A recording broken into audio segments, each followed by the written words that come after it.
how the richest democracy in the world abandons Americans. And what got me started on this was last weekend I was watching TV, and I guess I was in a curmudgeonly mood because I was like questioning everything. What? You know, how can they? And suddenly this commercial comes on for a company that buys life insurance policies. And there's this older couple in the commercial, and one of them says, you know, to the camera, or says to the other, you know, we learned that we could sell our policy when a friend did so to pay their medical bills. And I'm going, wait a minute. We're the richest country in the world. The richest billionaires. We have more money than anybody. I mean, we got more money than God. It's just, the United States is a fabulously rich nation. And senior citizens are having to sell their life insurance policies, depriving their children of any kind of inheritance or you know, benefit, you know, help at all, just to stay alive, just to pay their medical bills. And, you know, I thought this isn't right. You know, you don't have people having to sell their life insurance policies in Taiwan or in South Korea or in Japan or in Costa Rica or in any of the European Union countries, because the total number of people who went bankrupt because somebody got sick in those countries is zero. It's 500,000 people every year in the United States. So I'm looking at this ad going, wow, this is really an ad about how sick and dysfunctional America's, you know, our healthcare system is. Why is that? In fact, you know, I posted this over at HartmannReport.com, and one of the people who reads our newsletter posted a reply saying that he's recovering from COVID and has been TV, and he's been binge watching Breaking Bad. And it's been a long time since Breaking Bad was a hot thing, you know. But the premise is that this guy had cancer. This high school science teacher, he had cancer, and he needed a lot of money to pay for his treatment, because this is America, right? And we don't have a national health care system. And so he started cooking meth to pay for his cancer treatment. It's just, you know, how do we miss this stuff, right? Then another ad comes out for a company that sells reverse mortgages. Now, you know, Tom Selleck, I'm sure, is a very nice guy, but are there really that many seniors who are now destitute and thus must wipe out the largest store of their wealth and their children's inheritance just to retire? Then came an ad for the Shriners Hospital for Children. And, you know, they're doing wonderful work, right? Taking care of kids who are born with birth defects. Since the Reagan Revolution, billionaires no longer pay income taxes for all practical purposes. And then that ad was followed by another one for colostrum. It's a milk product that is supposed to boost your immune system. And the ad's pitch lady said something like, there are over 90,000 chemicals in our environment that haven't been tested for toxicity. And damn, I thought she's right. Most of the developed world uses the precautionary principle. You've got to prove something's safe before you put it in our food supply. That's how it works in Europe. But here in the United States, you don't have to prove anything. You just pour it on, you know, dump it in the air, put it in the water, put it in their food. You know, line the packages that we get our take-home food with PFAS chemicals. No big deal. We'll just, you know, we'll continue poisoning people until finally we get sued. That's how it works in America. It's the libertarian strategy. I mean, watch Dark Waters, you know, the movie with Mark Ruffalo, if you want to see how this works, how the DuPont poisoned an entire community. And then in the next commercial break, Jeff Bridges comes on. He's a great guy. He's a great actor. And he's pitching a charity called No Kid Hungry, which turns out is a very, you know, it's a high-quality charity with a really good rating. But again, why do we have kids who are hungry in America? 1 in 5 American children is either suffering from hunger or malnutrition right now in the richest country in the world. It costs us an estimated $167 billion a year because of the damage that's being done to the brains and bodies of these kids. It costs us $167 billion a year, and the total cost to end all childhood poverty in the United States is hunger in the United States is $25 billion. The amount of money that Musk, Bezos, Gates, and Zuckerberg added to their money bins just since 2020 is over $300 billion. We could end childhood poverty in the United States with $25 billion. But, you know, we could save $167 billion with a $25 billion investment, but we don't because it would require billionaires to pay their taxes. And how did we get there? How did we get to this point? Well, it's because 5 corrupt Republicans on the U.S. Supreme Court legalized bribery. They legalized corporate bribery in 1978 with the Bellotti decision. They legalized basically all political bribery in 2010 with Citizens United. And of course, in 76, there was Buckley versus Vallejo. And the result of that is that, well, here, this is Judd Legum's newsletter today, popular.info. The average American family last year, in 2020, paid an effective tax rate of 13.6%. That's average, right? Some people paying a whole lot, some people paying nothing at all. So the average was 13.6%. General Electric reported $7 billion in profits last year. They got a refund of $423 million. They didn't pay taxes on their profits. They got a refund. T-Mobile reported $10 billion in profits last year. They paid $42 million in federal income taxes, 0.4%. Tesla, $3.2 billion in profits. They paid $48 million in federal income taxes, 1.5%. In 2020, quote, 55 of the largest corporations in America paid no federal corporate income taxes, despite enjoying substantial pre-tax profits in the United States. So what does this have to do with the Supreme Court? Well, the Supreme Court said that if you're rich or if you're a corporation, you can buy your very own politician. And those politicians then will introduce legislation to make sure that you never have to pay taxes. I mean, this is where we're at now. We've got, you know, the rich getting richer. We are now the most unequal society in the developed world. And it's all because 5 corrupted billionaires on the U.S., or 5 corrupted Republicans on the U.S. Supreme Court, who are being spiffed by billionaires, buying them vacations, buying them homes for their parents, buying tuition for their kids, flying them around the world on private jets, taking them out on their super yachts, because 5 corrupt Republicans on the Supreme Court decided to legalize political bribery. If Democrats take power in this November, all 3 branches, or all 2 branches, all 3 parts, we've got to do something about it. In addition to bringing you the Thom Hartmann Program here on Free Speech TV and Video Media Online, we also have a whole set of ways you can interact with us and tools you can use to spread the word about the importance of democracy and the threats to it in our republic. First, there's your daily homework. Sue Nethercutt puts together a daily email newsletter that has a link to every story I discuss on the air, so you can find my sources and you can share them with your friends. It's free and you can sign up at thomhartmann.com. Second, I publish my daily take every day over at the hartmannreport.com website. That's also free if you want the daily 5 days a week rant in your inbox. No ads either. Third, we have the podcasts. There's the free 1-hour version of our daily show that's advertising supported. You can find that wherever you get your podcasts normally. And then there's also the podcast of the entire 3-hour show with no advertisements, and that's available by subscription over at thomhartmann.com. So check them all out at thomhartmann.com and hartmannreport.com.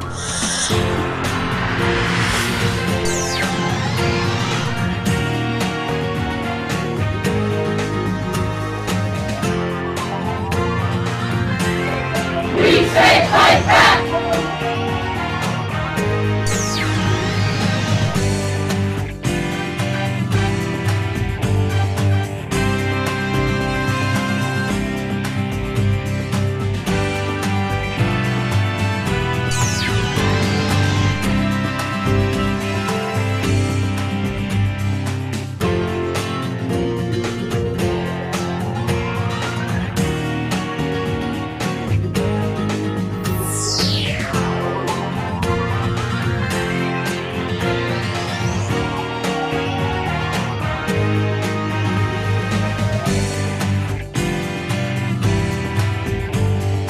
Today we're reading from Tears We Cannot Stop, A Sermon to White America by Michael Eric Dyson, who was a guest on our program a while back.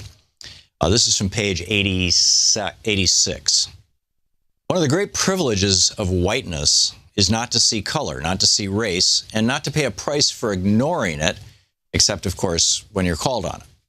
But even then, the price pales quite literally in comparison to the high price black folk pay for being black.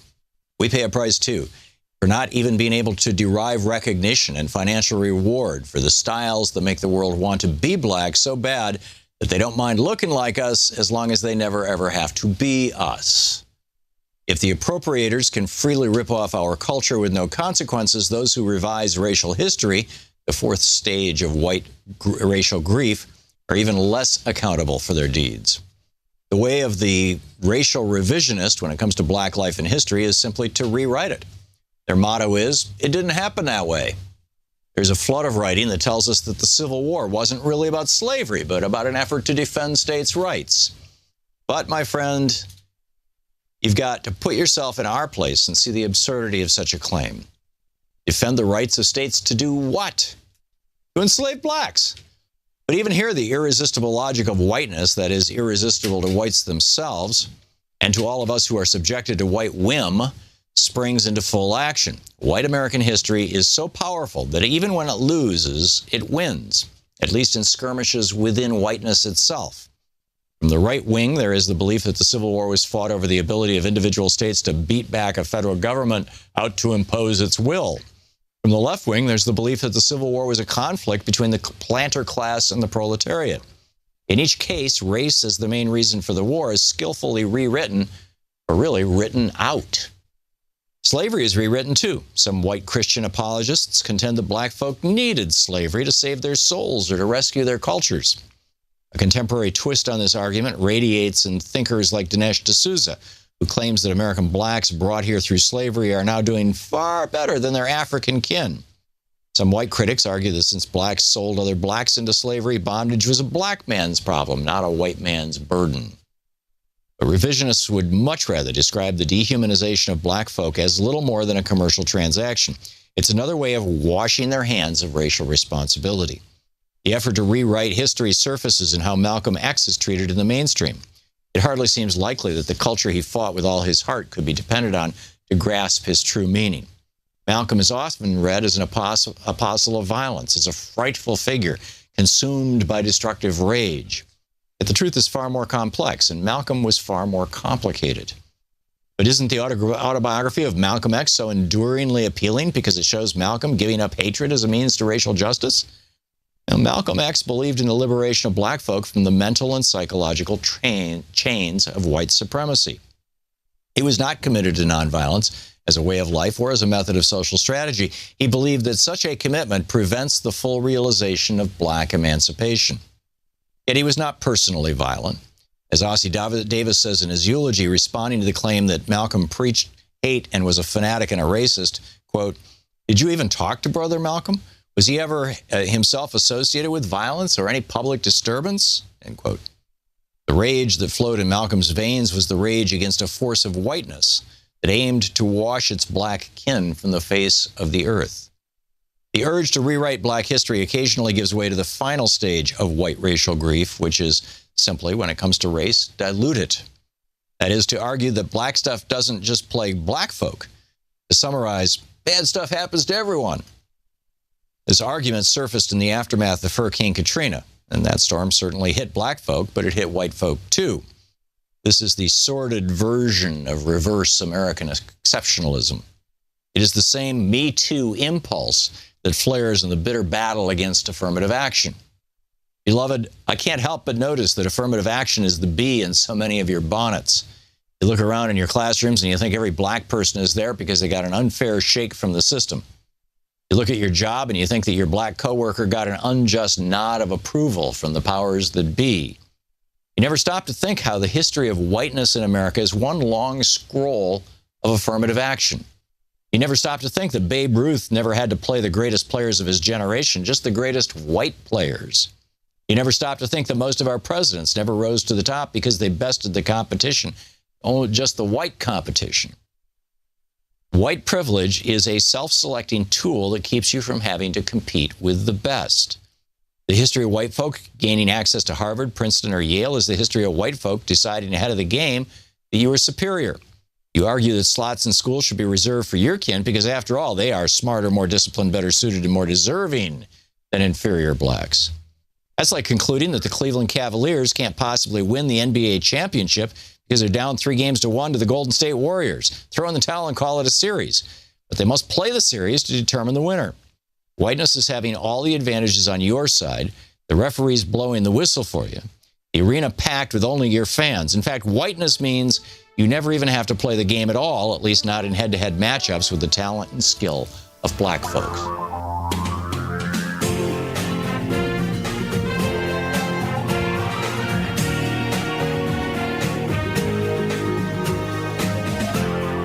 This is the Thom Hartmann Program. Hey, happy Wednesday. We're going to have Congressman Mark Pocan with us in just a moment. If you want to get in line to speak with him, the call-in number is 202-808-9925 for an hour-long National Progressive Townhall meeting, Middays with Mark. Also in the second hour of our program today, Bribery Unleashed, the Supreme Court's wealth-driven corruption crisis. 2 new crimes committed by Donald Trump unmasked. How many investigations and trials will Trump have before enough is enough? And should Biden debate Trump? Or is this just wrestling with a pig, you know, where the pig enjoys it and you just get all muddy? In the third hour of our program, is the GOP planning to outlaw divorce? And whatever happened to members of Congress respecting the courts and the law? And we have a guest in the third hour. Susheela Jayapal is going to drop by. She's running for Congress here in the 3rd District of Oregon. Some very weird stuff going on in this race right here in,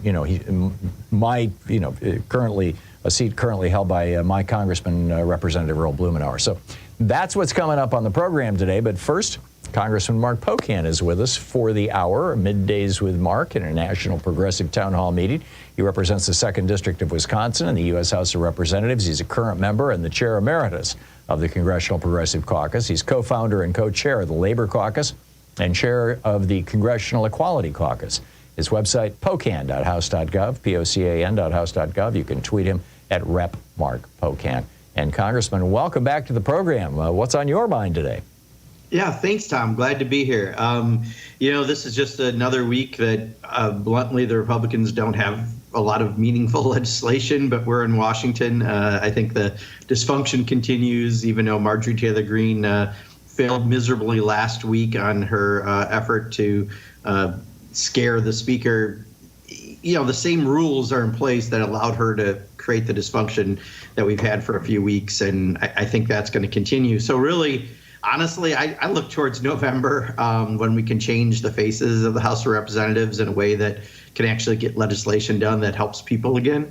And but in the meantime, I'm here in Washington, ready for whatever craziness they put in front of us. Yeah, I totally get it. Apropos of that whole Marjorie Taylor Greene thing, my understanding, and please correct me if I'm wrong or fill in the nuance here that I suspect I'm missing. Was that basically the Democrats said, we'll step in and defend you against Marjorie Taylor Greene and, a handful of wackadoodles in exchange for your facilitating aid to Ukraine. He kept up his side of the deal. Ukraine got the aid, or they're in the process of getting it, although because it was delayed for a year and a half, they're being hurt really badly by Russia right now. Many people are dying as a result of this Republican obstruction. But going forward, Johnson just showed up in New York at Trump's trial. Trump, one of the reporters, looked over Trump's shoulder. He's sitting right behind him, and he could see Trump actually marking up the notes that Mike Johnson was going to use when he went out to speak. And he went out and he broke the gag order. Mike Johnson is behaving pretty reprehensibly. If he gets challenged again by Marjorie Taylor Greene or some other, Gosar or one of these other crazies, will the Democrats defend him again? Well, first of all, I don't think there was a specific deal. I think what happened is, as we were trying to get the vote for Ukraine on the floor, I think a number in leadership, including Hakeem Jeffries, said, if this is what's going to hold them up, I think there are Democrats who are going to vote to protect. And that's what we had some people already saying that if the vote was allowed, they would protect the speaker for that incidents only. And it was very clear that was the little we did talk about it, because don't forget, Marjorie said she wasn't doing it. and then, of course, did it. So we didn't really have a group family conversation about it.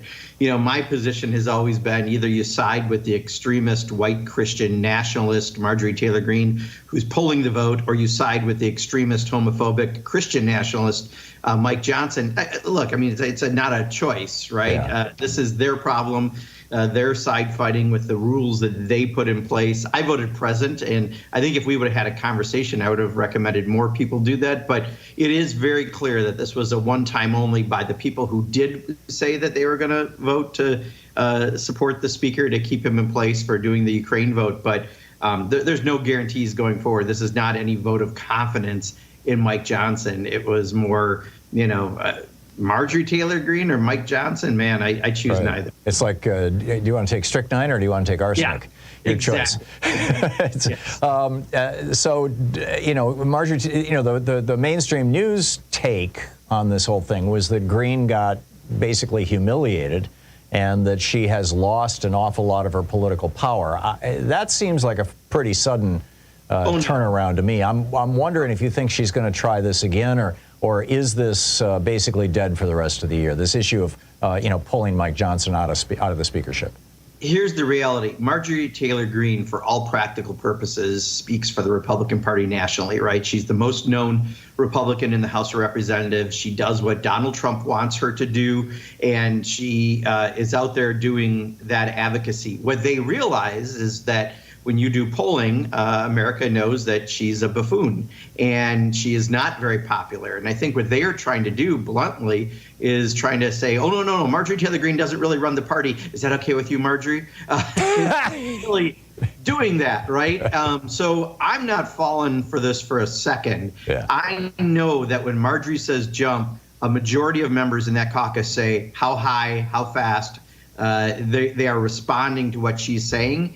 And she is the face for every real reason of the Republican Party. I just think they realize that face is costing them. And Tom, I did see some polling last week, and actually by about a 5 or 6 point margin, people get it. And we are in a better place as House Democrats when you've got a majority is this tight. I understand why they're trying to, at least for show, throw her under the bus, because right. They're paying a price. So do you think she's going to try it again? And if she does, is there even a remote chance Hakeem Jeffries could end up as speaker before the election?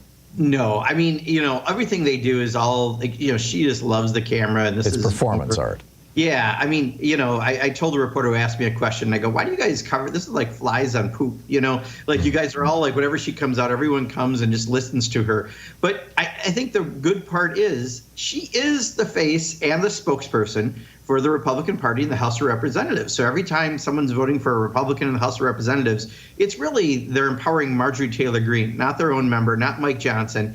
And I'm fine if that's what people want to continue to see every time she gets up there and says something stupid. Yeah, okay, I get it.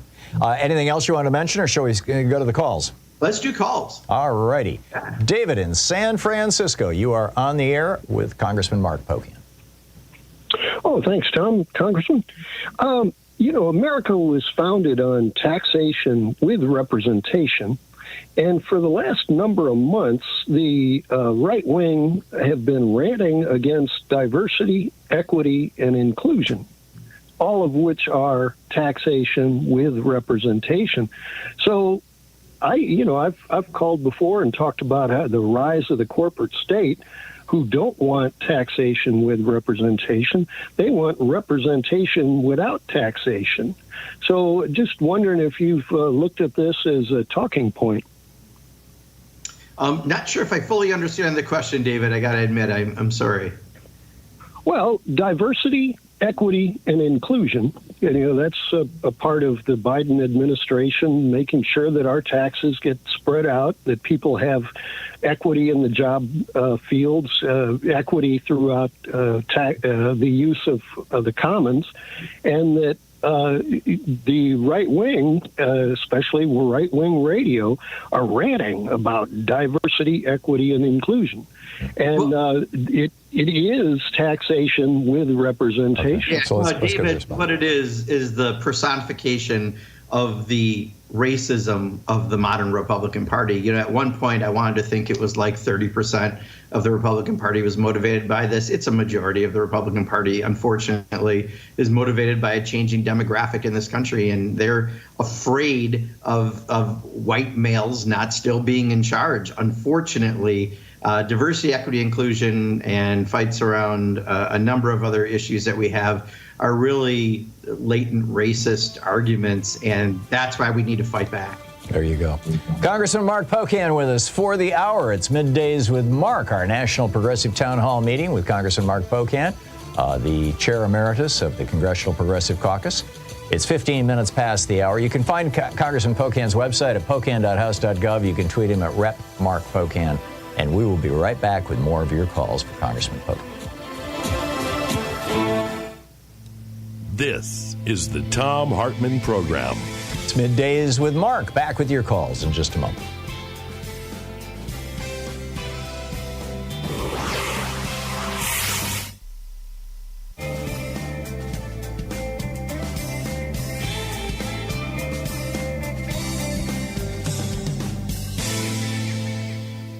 And welcome back. Congressman, just a real quick question. It has been announced that Joe Biden and Donald Trump have agreed to June 27 and September 10th debates. My take on this is that it's like wrestling with a pig. You know, you end up all covered in mud and the pig kind of enjoys it. What do you think? Yeah, I mean, and I think we all know that, these don't provide perhaps as much as we would like a traditional debate to do, especially when you have someone like Donald Trump in it. I saw the Trump campaign has countered they'd like to have 4. I don't know if this ultimately, gets us to 3 debates or what it does. It does seem like both campaigns are trying to work around the commission that traditionally does these. But Donald Trump does his best when he's, getting the media to follow him and everything he says. And I think that's where most of the campaign happens. There you go. Brian in Downers Grove, Illinois, you are on the air with Congressman Pocan. Well, the paycheck crowd can't seem to get much of a break. Because just the other day, a bill proposed capping late fees on credit cards was struck down due to the influence of corporate lobbyists. And I read that they can't seem to catch a break. There's an article that they're kind of stuck in place, and their only hope for salvation for escape is something like a big stroke of luck, like a lottery win. And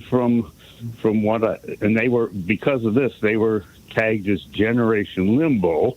And from the information I read, I figured out that Limbo stands for lower income, mostly beyond overhaul. So your question? The question is, will we ever see the day when, at the end of the days, when corporate lobbyists rule the world? Yeah, I'll tell you, this is why the first bill that we've introduced and voted on when the Democrats were in the majority was H.R. 1, ending Citizens United, the decision that's giving corporations essentially personhood, changing how we finance campaigns, changing our ethics laws. That's what's needed. There are 15,000 lobbyists in Washington, D.C. They speak volumes. And, today we had Chair Khan from the FTC, who's doing an amazing job in trying to protect consumers, and just talking about, we got an oil company executive who's colluding with OPEC to try to keep prices artificially high on gas. We know this. So when you look at some of the very issues that are affecting people the most, high price of groceries and gasoline, we actually have instances like that you can point to and show where oil companies are artificially keeping those prices high. And of course, the Republicans wanted to blame it on a pipeline, but fortunately we have an FTC that's really pointing out what's actually happening. And consolidation in the food industry is keeping prices high. Again, record profits. Look, a lot we need to do around price gouging. A lot needs to happen around lobbyists, but ending Citizens United would be one of the most important things we could do. The Russia and Saudi Arabia a month and a half ago announced a 1.4 million barrel a day cut in oil production in order to drive up gas prices in the United States. If gas prices hit $5 or $6 a gallon just in time for the election, which it now looks like they might, is that going to hurt? Well, absolutely. That's why I think this case just from earlier this month, Tom, where they went after this oil executive who both in private and public communications is trying to fix oil prices. I recommended Orange is the New Black. Let's see the guy in jail. You know, that's what we need to do. Yeah, there you go. Thank you. 20 minutes past the hour. We'll be back in 60 seconds with more of your questions for Congressman Mark Pocan. Stay tuned. It's Middays with Mark here on the Thom Hartmann Program.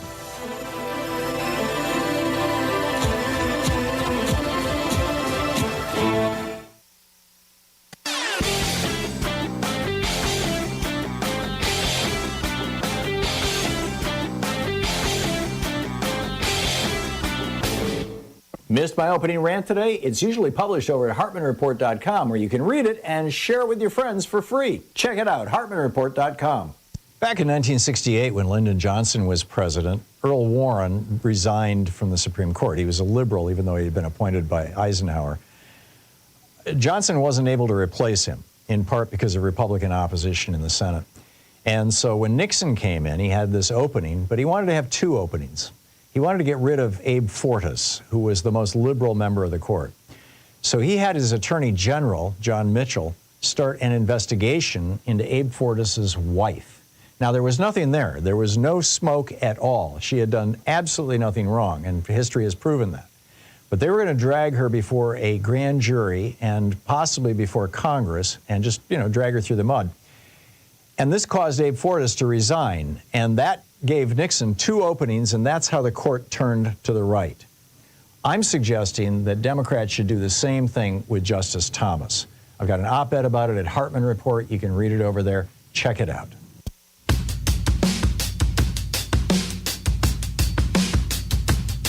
"21 minutes past the hour. Congressman Mark Pocan taking your calls for the hour. Middays with Mark. David in Sarasota, Florida, listening on WMNF. David, you are on the air with Representative Pocan.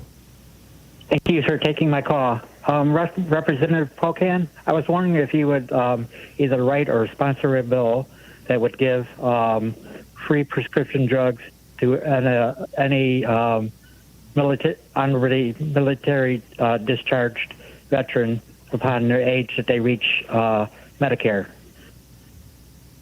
Well, I'll tell you, David, I would rather deal with this in a much more holistic way for everyone. We pay the most for drugs of anyone in the world, and it's largely because of lobbyists, corporate lobbyists. Of those 15,000 lobbyists in Washington, 10% are big pharma. There's a reason why we pay more for drugs than anyone. I know, it's amazing, Tom. Yet, this is the first time I've ever seen an administration go after big pharma, negotiating for drug prices for people on Medicare, which will have ripple effects for people not on Medicare. But we need to be much more aggressive. Again, this morning, the chair of the FTC, Chair Khan, we have shortages on chemo drugs right now, Tom. And again, it's part of industry and profits that we need to really break that down. So I don't want to fix prescription drugs for some people. I want to fix them for all people. And the way we do that is you take on big pharma. And Joe Biden has been willing to where other people haven't. Matt in East Jordan, Michigan, you're on the air with Congressman Pocan. Yeah, hi, Tom. Perfect weather day here in Charlevoix. Oh, wonderful. Just for your information. Just beautiful. Congressman, how come I just don't hear Democratic politicians yelling and screaming or, frankly, making any noise about credit card rates? I mean, we just accept 20 to 30% credit card rates as normal. And that's my simple question. Apparently, they're up to 39% now, Congressman. Yeah, and I think there was an effort moving to kind of deal with some of the credit card issues in the Senate, but I think, as Tom mentioned just a little while ago, that effort may be a bit derailed, and part of that's the Senate rules, right? If it's not a fiscal bill, it's not a simple majority. It takes 60 votes, and when you look at a few of the Dems like Joe Manchin and Kyrsten Sinema, you can tell why some of those things don't get done. The industry does quite well. But I do know there are people talking about it, and certainly Elizabeth Warren and Bernie Sanders in the Senate, among others, have been quite vocal. Mark in Portland, Oregon, you're on the air with Congressman Pocan. Oh, hi. So I'm wondering, are there any billboards up in Wisconsin that show the Biden administration's usage of the infrastructure bill, saying this highway is part of the infrastructure bill by the Biden administration? I mean, is there any of this, type of recognition of what these bills? Right. Yeah. I mean, there should be in every state, right? But I'm wondering, is there anything in Wisconsin that's even saying that? Yeah, I'm not sure about billboards. They do put signage up. That was something on every project they're doing. But I got to tell you, I saw some polling last week, Tom. It was interesting and a little depressing at first, but it gets much better. You know, and you look at the top issues for people. Infrastructure is like number 6. Abortion was like number 5. Honestly, it's the cost of living and the fact that we are being price gouged by big oil, and we have an oil exec who's trying to, collude that we can actually point to. The price that the consolidation in the food industry is so rampant that their profits are higher than ever and has nothing to do with actual inflation. It's just them ripping us off on top of things that the president has been able to work on and Democrats have been able to work on, like lowering insulin to $35, capping out-of-pocket expenses for prescription drugs on Medicare, going after big pharma by negotiating for drug prices, going after some of the energy costs. There's a lot out there that we are seeing as corporate greed right now. And I think, the president's done a lot in this area. There's more we need to do. And we should be talking about that a lot more often, because as much as we've done the infrastructure, there's polls showing some people think they're giving Trump credit and he didn't even do this. He wasn't around for it. I think we need to address what people are talking about the most, and that's the cost of living. Is there a concern that going after these big corporations might just cause them to pour even more money into the campaigns of Trump and his Republican allies? They're going to have money, and bluntly, the Biden campaign's doing pretty well with money right now. I think you have to go where people are at, and right now people are feeling it in their wallets, and it is price gouging. If you don't call it that, then we could lose, right? To someone who will pass another giant tax cut to the wealthiest like he did before, and then that money only benefits the people who are ripping us off. Yeah, totally get it. Congressman Mark Pocan with us for the hour, taking your calls middays with Mark on the Thom Hartmann Program. We're live. It's Wednesday. It's 27 minutes past the hour. You can find Congressman Pocan's website at Pocan, POCAN.house.gov. You can tweet him at Rep. Mark Pocan. And we will be back on the other side of this break here at the bottom of the hour with more of your calls for Representative Mark Pocan. You're listening to the Thom Hartmann Program. Call 202-808-9925. He represents Wisconsin in the U.S. House, and he is the Chair Emeritus of the Congressional Progressive Caucus. Stay tuned.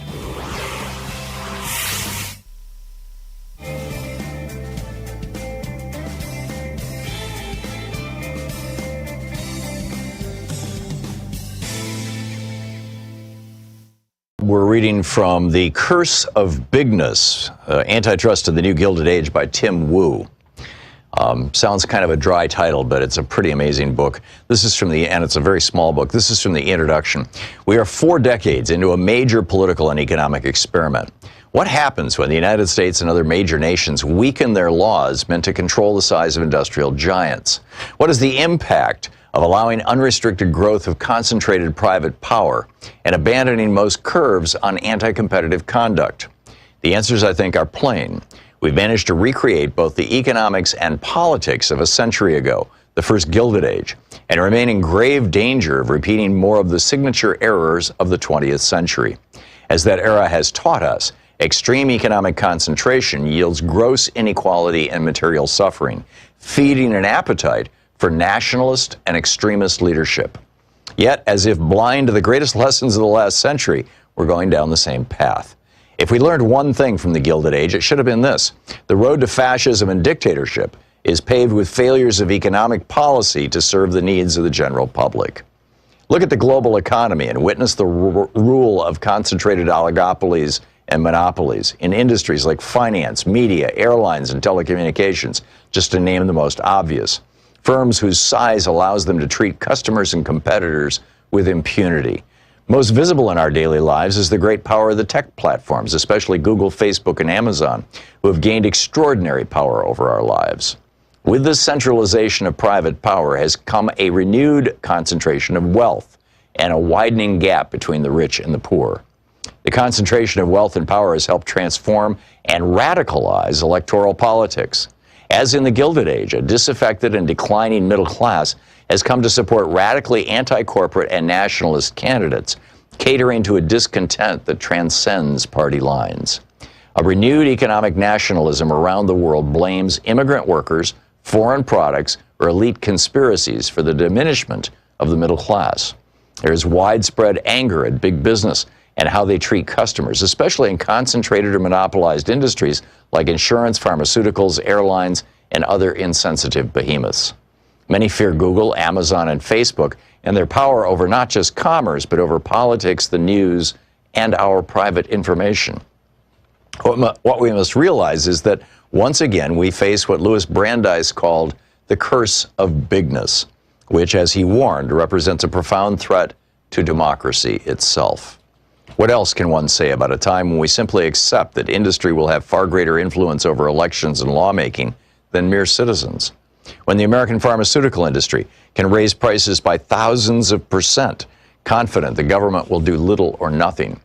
When the middle class has no apparent influence on policies like health insurance, taxes, working conditions, housing, or other matters that determine how life is really lived. We must now face questions that have been ignored for more than a generation. Are extreme levels of industrial concentration actually compatible with the premise of rough equality among citizens, industrial freedom, or democracy itself? Can we create broad-based wealth and a sense of entrepreneurial opportunity in an economy dominated by monopolists? Is there just too much concentrated power in too few hands, with too much influence over government and our lives? The questions, I think, answer themselves. The main goal of this short volume is to see how the classic antidote to bigness, the antitrust and other anti-monopoly laws, might be recovered and updated to face the challenges of our times. For roughly a century, the antitrust law served in practice and theory as an anti-monopoly code that sought to limit excessive industrial concentration and to police monopoly conduct. By the midpoint of the last century, antitrust became widely understood in the Western world as a necessary part of a functioning democracy, as the ultimate check on private power. Yet over the span of a generation, the law has shrunk to a shadow of itself and somehow ceased to have a decisive opinion on the core concern of monopoly. The law that the Supreme Court once called a comprehensive charter of economic liberty aimed at preserving free and unfettered competition no longer condemns monopoly, but has grown ambivalent and sometimes even celebrates the monopolist as if the anti and antitrust has been discarded. Most of what follows can be understood to center on the recovery of one principle, that in enacting and repeatedly fortifying the antitrust laws, the United States made a critical, indeed constitutional choice in industrial and national policy. After a period of intense national debate, including the presidential election in 1912, where economic policy was the central issue, the nation rejected a monopolized economy and chose repeatedly over the decades to preserve its tradition of an open and competitive marketplace. The goal of antitrust law must be understood as respecting that choice, or as Louis Brandeis, the great prophet of a decentralized economy, put it, the antitrust laws answered the question, shall the industrial policy of America be that of competition or that of monopoly? What happened? The law is currently suffering from an overindulgence in the ideas first popularized by Robert Bork and others at the University of Chicago in the 1970s. Bork contended implausibly that the Congress of 1890 exclusively intended the antitrust law to deal with one very narrow type of harm.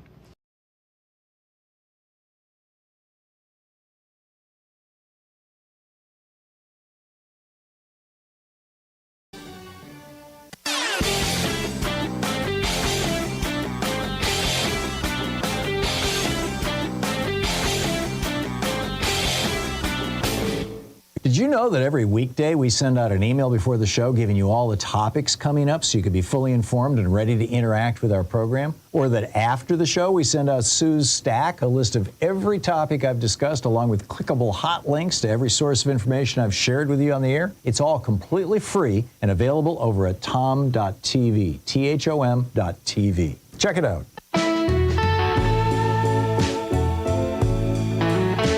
Welcome back. Congressman Mark Pocan taking your calls for the hour, the Chair Emeritus of the Congressional Progressive Caucus. Justin in West Hills, California. You're on the air with Representative Pocan.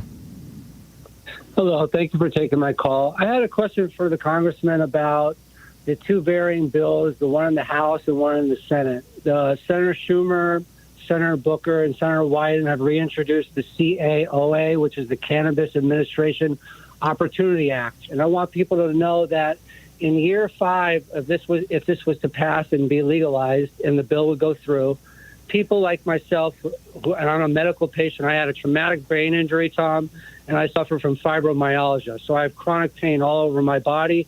I deal with horrible headaches. Cannabis was the only thing that has ever helped me. Wow. And the bill that Senator Schumer is proposing in year 5, the excess tax would be 25%. The MORE Act in the House, sponsored by Jerry Nadler, and which has a support from over 100 groups, including the ACLU and NORML, the highest the tax would be in year 5 under Nadler's bill is 8%. And I just want to understand what is going on with the differencing in the House and the Senate. And there's no way anyone that I know could support a bill where I would have to pay 25% excess tax. This is a federal sales tax, essentially, on pot. Thank you, Justin. Yes, sir. Thank you. Congressman? Yeah, Justin, given that we just are in the process of taking marijuana off Schedule 1, treating it like heroin, tells me, and should tell everyone that, we don't move fast when it comes to marijuana legislation. We still, I think, have the issue of banking. We're trying to get 18 states have legal marijuana businesses, another about that many more have medical marijuana, and we still can't put your money in a bank. Don't worry about individual parts of the bill that aren't moving yet. When something moves, and unfortunately this isn't moving very fast, Justin, the debate will really happen. And I agree with you, you don't want to have a 20%, 25% tax. That's excessive.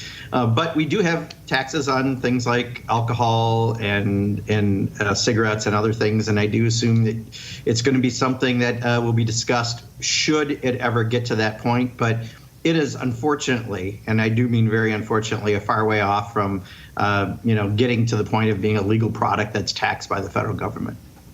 Jamie in Elgin, Illinois, you're on the air with Representative Pocan. Hi, Senator or Congressman. I just was wondering, my father, who is an avid Fox listener, brought to my attention that his internet bill was going to go up because the Affordable Connectivity Program ran out of money, and in his mind, he is blaming Biden for that. And I'd like to come back to him with some sort of response as to what is going on with that and whose fault it is. If you can shed some light on it.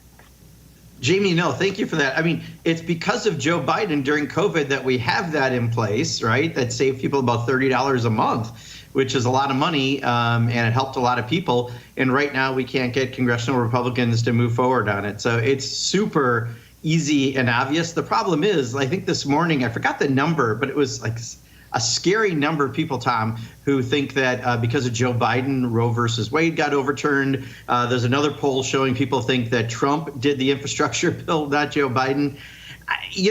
Fox is going to be Fox, right? And Newsmax and the rest are going to be even worse. I think the best you can really do, Jamie, is explain this is something that Joe Biden did. We funded all through COVID, and right now it is Congress that isn't funding it. And you should be able to Google that and find an article to show him. I think your difficulty may be he's not going to trust news sources that aren't Fox. And Jamie, I don't have an answer for that other than, maybe figure out how to show him how to change the dial once in a while. Yeah, change the child lock channel and lock out Fox on his TV. Exactly. Lowell in Salem, Oregon, you're on the air with Congressman Pocan.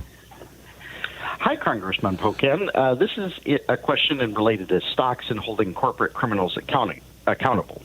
Now, if I have an airplane and I have 100 seats and I sell 220 seats, that airline can get held accountable. Now, GameStop, they sold 220% of the short contracts on the stocks. Now, how is it that no one has been held accountable for this complete and outright fraud?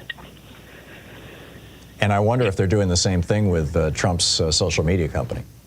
Yeah, I mean, I think some of these agencies don't do it in the public, and they do move slowly. So I can't say definitively, Lowell, that someone's not looking at this. I just think, by the time we find out about it, it's usually because there's an action. But I can't speak definitively to the fact that no one's looking at it. Richard in New York City, you're on the air with Congressman Pocan. Hi. I was wondering, further to your opening discussion about Marjorie Taylor Greene's challenging Speaker Johnson's position. I have a thought that if that happened again, do you think it would be feasible and advisable for Democrats to try and use that as an opportunity to get him to bring the bipartisan immigration bill that passed the Senate to the floor of the House for a vote if they wanted them to save him again? Oh, great question. Yeah, there's no way that would ever happen. Look, you saw yesterday Mike Johnson grovel and have to show up behind, Donald Trump and do all of that he did. They're not going to do anything that Papa Trump doesn't want, and Donald Trump is not ever going to allow that to happen. Look, this is an internal problem they have where they like to fight, and they can have all those public fights they want to because it shows how dysfunctional and unable they are to lead. But at the end of the day, logic would say some of these things, but this is the current Republican Party under the cult leadership of Donald Trump, with Marjorie Taylor Greene often pulling the strings. Do not expect anything constructive to happen. Brian in Albuquerque, New Mexico, listening on KTRC. You're on the air with Congressman Pocan. Good morning, gentlemen. You made the statement before the break talking about how the food industry is gouging America, which I agree with completely. And I'd like to tie that in with illegal immigration. A fresh way to look at illegal immigration is de facto deregulated labor market. Wages are driven down.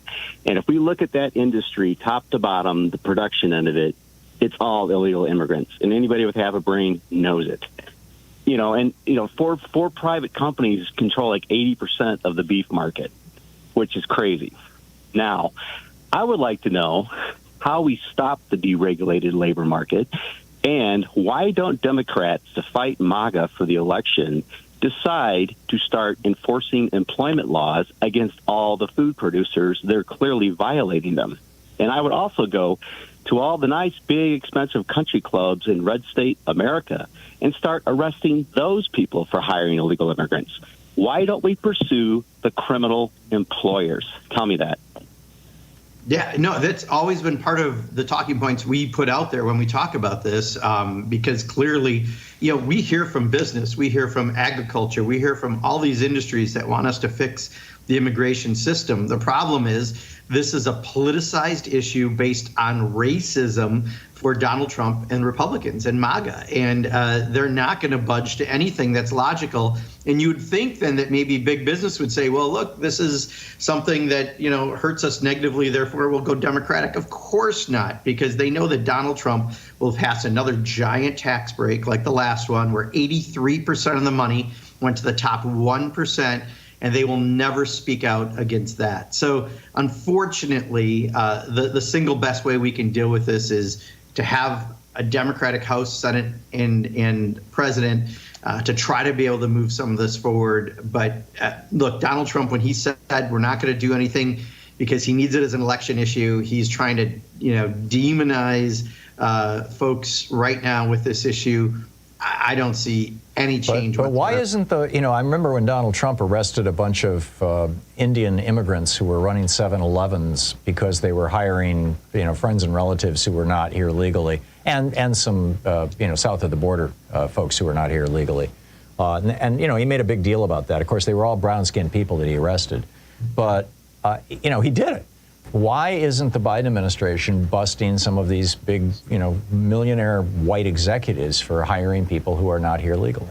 My guess, and this is totally a guess, Tom, is that once you do this, they're going to have to start arresting all the people who work for places, and then you're going to start having the ripple effects of, states like Florida and Texas then just going out and doing this to people and deporting people. And I think this is part of what, why we need to fix this issue. You can't just have it done by partisan governors or partisan elected officials. We need to deal with this issue and do it right or don't do it at all. I get it. I think so. I think my gut tells me that. Yeah, and that makes a lot of sense. I also thought that when Reagan, his part of his reform in '86, I think it was to eliminate basically the criminal penalties or make it much harder to enforce the criminal penalties for hiring people illegally. But I could be wrong on that. I need to look it up. Congressman Mark Pocan with us for the hour, taking your calls. It's Middays with Mark here on the Thom Hartmann Program. We'll be right back. You're listening to Thom Hartmann. Visit thomhartmann.com for audio and video archives. Back in just a moment with more of your calls for Representative Mark Pocan.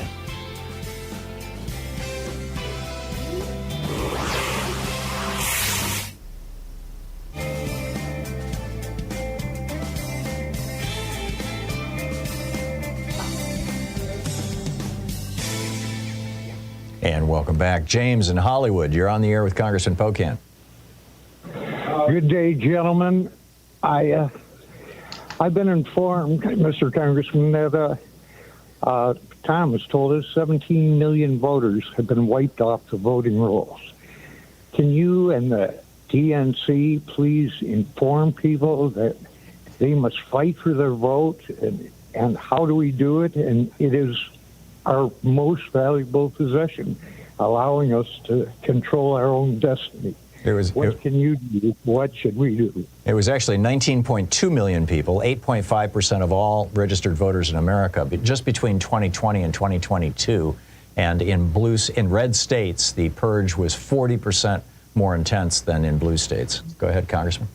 Yeah, Tom, I mean, we've had this conversation many times on your program. I mean, the good news is, I think, yes, the Democratic Party is completely on top of it, and in across the country working on making sure that there's not voter disenfranchisement. The problem is a lot of this has been done, and this is the challenge. You know, people generally agree with people on progressive issues, on Democratic issues, but if they don't get out to vote, it doesn't count, and that's why this is happening, and that's why we do have, in a swing state like Wisconsin, a lot of measures, and our Democratic Party is one of the main people involved in making sure that we're protecting that right to vote. People will be at the polls, making sure there's not disenfranchisement. There's actions before the state election commission. Very, very well aware of it, James. Scott in Houston, Texas. You're on the air with Congressman Pocan. Hi, Congressman. I wanted to thank you for some support for Ukraine, and I had an idea about getting some more money for Ukraine. Since Gavin Newsom cannot find the $24 billion in for homeless relief in California, could you help find that money and give it to the Ukrainians? Thanks so much. Yeah. I think that was a little sideswipe there. I believe so. Yeah. Marty in Worth, Illinois, you are on the air with Congressman Pocan. Hi, Congressman Pocan and Tom. Thank you for taking my call. I wanted to ask if there were any plans in Congress to renew the Affordable Connectivity Program that reduced the internet services, like reduce the cost of monthly internet services. It was a pandemic-era program, and I know a lot of people depended on it, and it's recently ending, so a lot of people's internet bills are skyrocketing, and I think that should be something that should be looked at. What do you think? Yeah, Marty, absolutely. Republicans in Congress don't want to fund it. It saved people on average about $30 a month on their internet for many, many people that could participate in the program, and we've wanted to do that. I hear it from all sorts of folks back home, but the current Republican majority will not do this. Is there a way to publicize that or promote it? I mean, this seems like a big deal. There's millions of people affected by it. We have been. I've seen, I mean, there's bills introduced in Congress to do it. I've seen. No, I mean like an advertising campaign or a PR campaign. That might be, one of the things that'd be helpful. I do think, Tom, anything we can do to talk about trying to reduce costs for Americans should be the number one thing we're talking about towards November, from what I'm seeing. Yeah, absolutely. Given that, the cost of living is the number one issue. It's 49 minutes past the hour. We'll be back in 60 seconds with more of your calls for Congressman Mark Pocan, Chair Emeritus of the Congressional Progressive Caucus, representing Wisconsin's 2nd District in the U.S. House. Stay with us.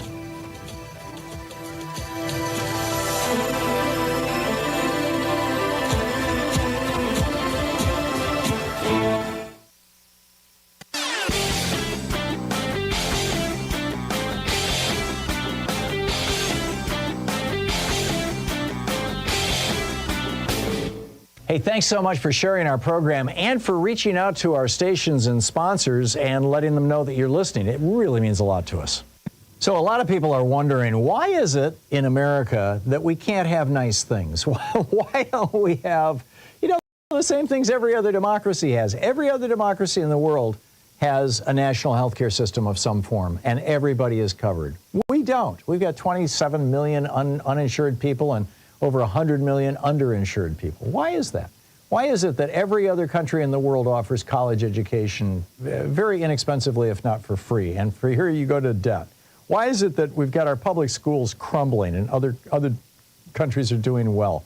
Why is it that we've got Medicare being taken apart by this Medicare Advantage scam and nobody will do anything about it? Well, it turns out the reason why it boils down to one thing, one Supreme Court decision, Citizens United, legalizing the bribery of our politicians. There's a whole rant about this over at HartmannReport.com. I think you're going to find it very, very useful. Check it out.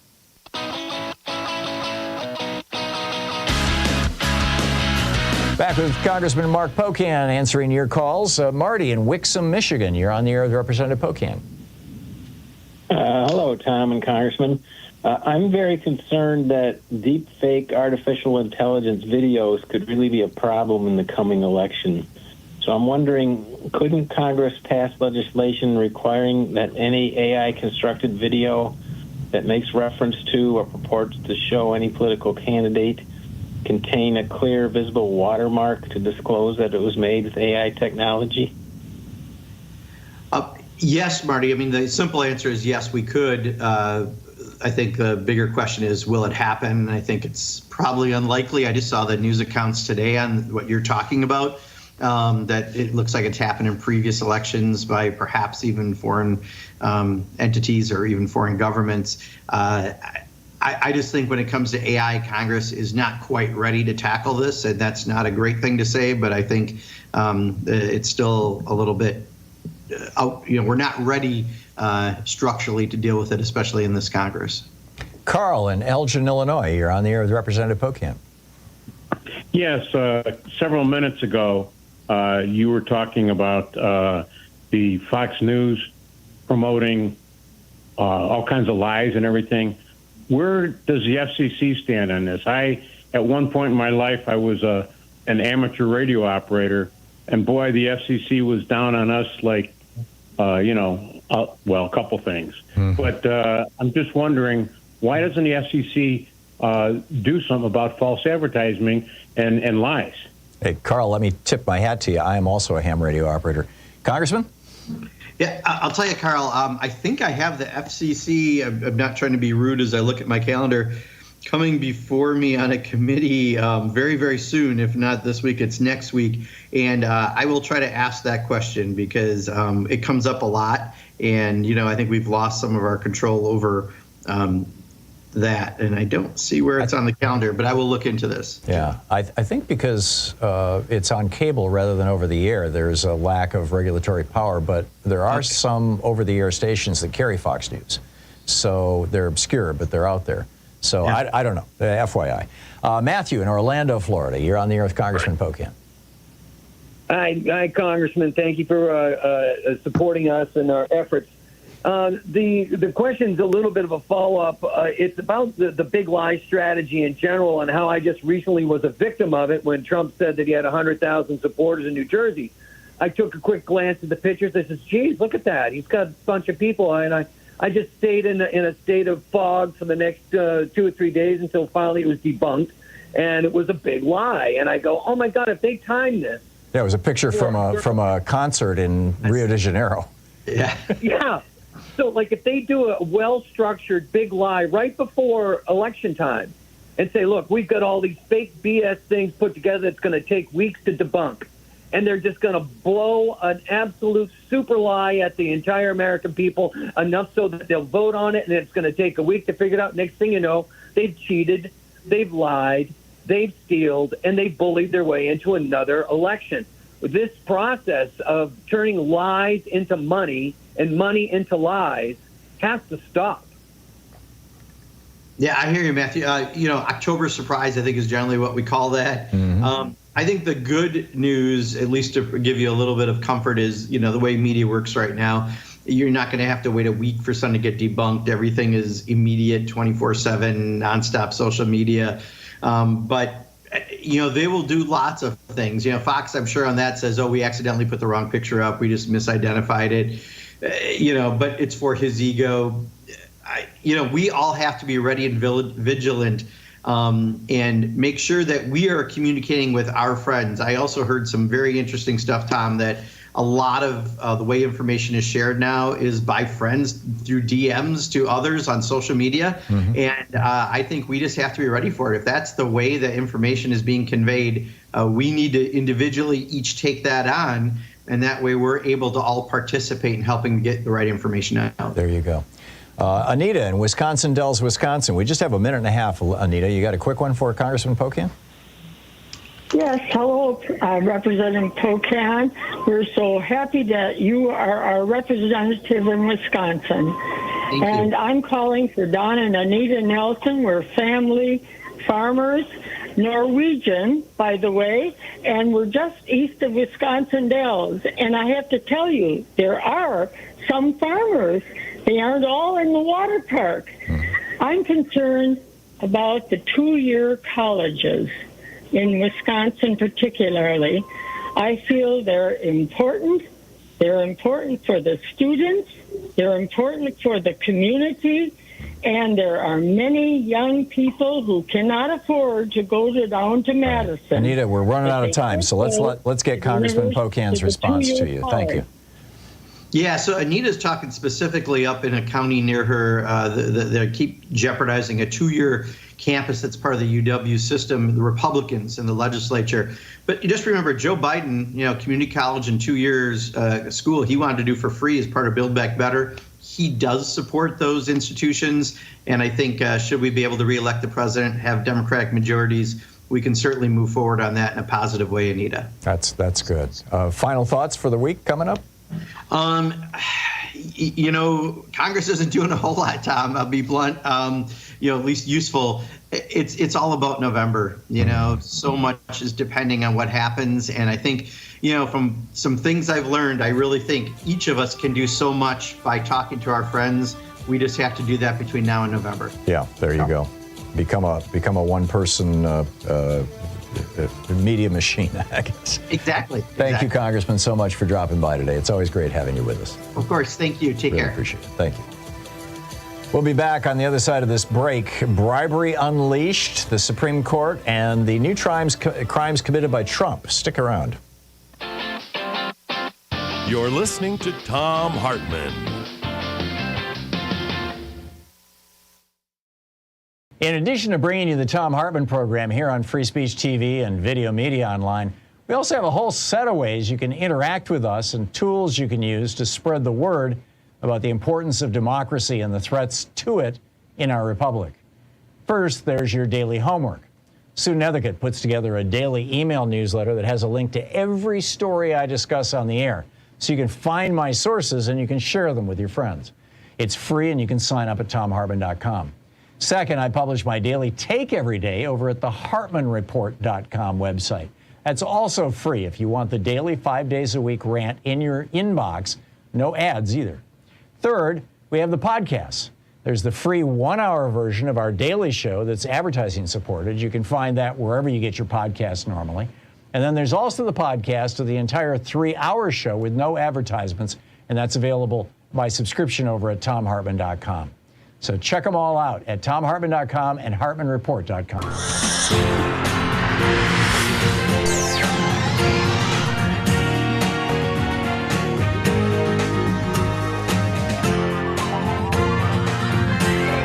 We say fight back!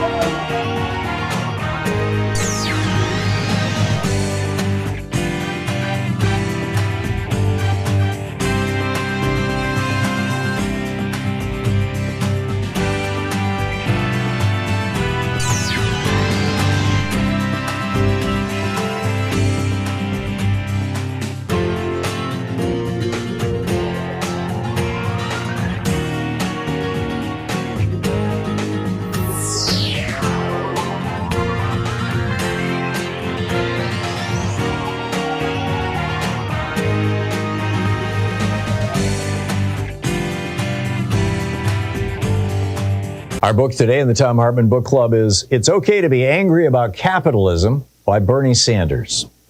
This is from the introduction titled Capitalism is the Problem. They say that the older you get, the more conservative you become. Well, that's not me. The older I get, the angrier I become about the uber-capitalist system under which we live, and the more I want to see transformational change in our country. Some people think that it's un-American to ask hard questions about where we are as a nation and where we're heading. I don't. To my view, there's nothing more American than questioning the systems that have failed us and demanding the changes we need in order to create the kind of society that we and future generations deserve. Here is the simple, straightforward reality. The uber-capitalist economic system that has taken hold in the United States in recent years, propelled by uncontrollable greed and contempt for human decency, is not merely unjust, it is grossly immoral. We need to confront that immorality boldly, bluntly, without apology. It is only then that we can begin to transform a system that is rigged against the vast majority of Americans and is destroying millions of lives. Confronting that reality and mobilizing people to bring about the transformational change we need is not easy. And that's why I've written this book. We need not only to understand the powerful forces that hold us down today, but equally important, to have a vision as to where we want to be in the future. It's my strong belief that in the wealthiest country in the history of the world, with exploding technological progress that will greatly increase worker productivity, we can finally end austerity economics and achieve the long-sought human dream of providing a decent standard of living for all. In the 21st century, we can end the vicious dog-eat-dog economy in which the vast majority struggle to survive while a handful of billionaires have more wealth than they could spend in 1,000 lifetimes. Let's be clear. While the middle class continues to decline, the system we have today is doing extremely well for the people who own it. These oligarchs have enormous wealth. They have enormous power. In fact, for the 1%, things have never been better. They have their mansions all over the world, their private islands, their expensive art, their yachts, their private jets. Some of them have spaceships that someday may take them to Mars. These oligarchs like the way things are going, and with unlimited resources at their disposal, will do everything possible to defend what they have and maintain the status quo. Yes, we live in a democracy, but they own that democracy. They spend tens of billions of dollars on campaign contributions to both major political parties in order to buy politicians who will do their bidding. They spend billions more on lobbying firms to influence governmental decisions at the federal, state, and local levels. That is why, over the last 50 years, we have consistently seen public policy that benefits the very rich at the expense of everybody else. Yes, we have freedom of speech and a free press, but to a significant degree, the oligarchs own that media. That is why the personalities they employ on TV, radio, newspapers, and social media don't ask embarrassing questions and rarely raise issues that will undermine the privileged positions of their employers. That's why, despite the many thousands of television networks, radio stations, and websites they own, there's little public discussion about the power of corporate America and how oligarchs wield that power to benefit their interests at the expense of working families. The good news is that while the oligarchs and the institutions they control work frantically to maintain the status quo, we are now beginning to see cracks in the system. Millions of Americans are starting to look at the society in which they live from a new and different perspective. They're beginning to think big, not small. They're asking hard questions and demanding answers that take them beyond the incremental politics and mainstream ideology of today. Many of them are finding answers in union organizing as they seek a greater say in their workplaces, along with better wages, benefits, and working conditions. I know a little bit about all of this, having run two of the most progressive grassroots campaigns for president in modern American history. In 2016, my campaign shocked the political establishment by winning 22 states and more than 13 million votes in the Democratic primaries, where I took on the party's anointed candidate. That's not supposed to happen. That's not what the big money interests wanted. That's not what the corporate media wanted. That's not what super PACs and wealthy campaign contributors wanted. It's not what the super delegates wanted. But that's what happened. 4 years later, in 2020, we won the popular vote against a huge field of candidates in the first three Democratic primary states, Iowa, New Hampshire, and Nevada. The result? A panicked political establishment came together behind Joe Biden, the one candidate they thought could beat us. The other candidates were asked to drop out. The most important lesson of those campaigns was not just the list of states that we won as we took on the greed and recklessness of the ruling class or the total number of votes we received. More important was where the votes were coming from. They were coming in overwhelming numbers from people under 40, the future of our country. In state after state and in national polls, we won the support of young Americans by landslide proportions. These voters, Black, white, Latino, Asian American, Native American, understood from their lived experience that America's uber-capitalist system was not working for them. It was not working for them economically, as they were experiencing a lower standard of living than their parents. It was not working for them from an environmental perspective, as they faced a planet that was growing increasingly unhealthy and uninhabitable as a result of climate change. And he goes on, the book is It's Okay to Be Angry About Capitalism by Bernie Sanders.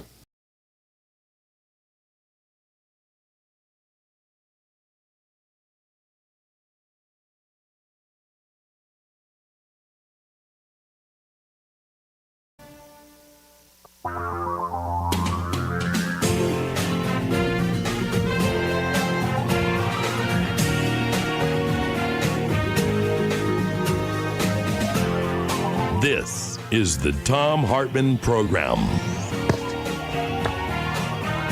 Welcome to the second hour of our program. A lot to talk about here. Is the fix in with the Trump trial? There are a number of people wondering, the defense yesterday, very few objections. They just kind of, they seem to be just like, yeah, we're good. Not a problem.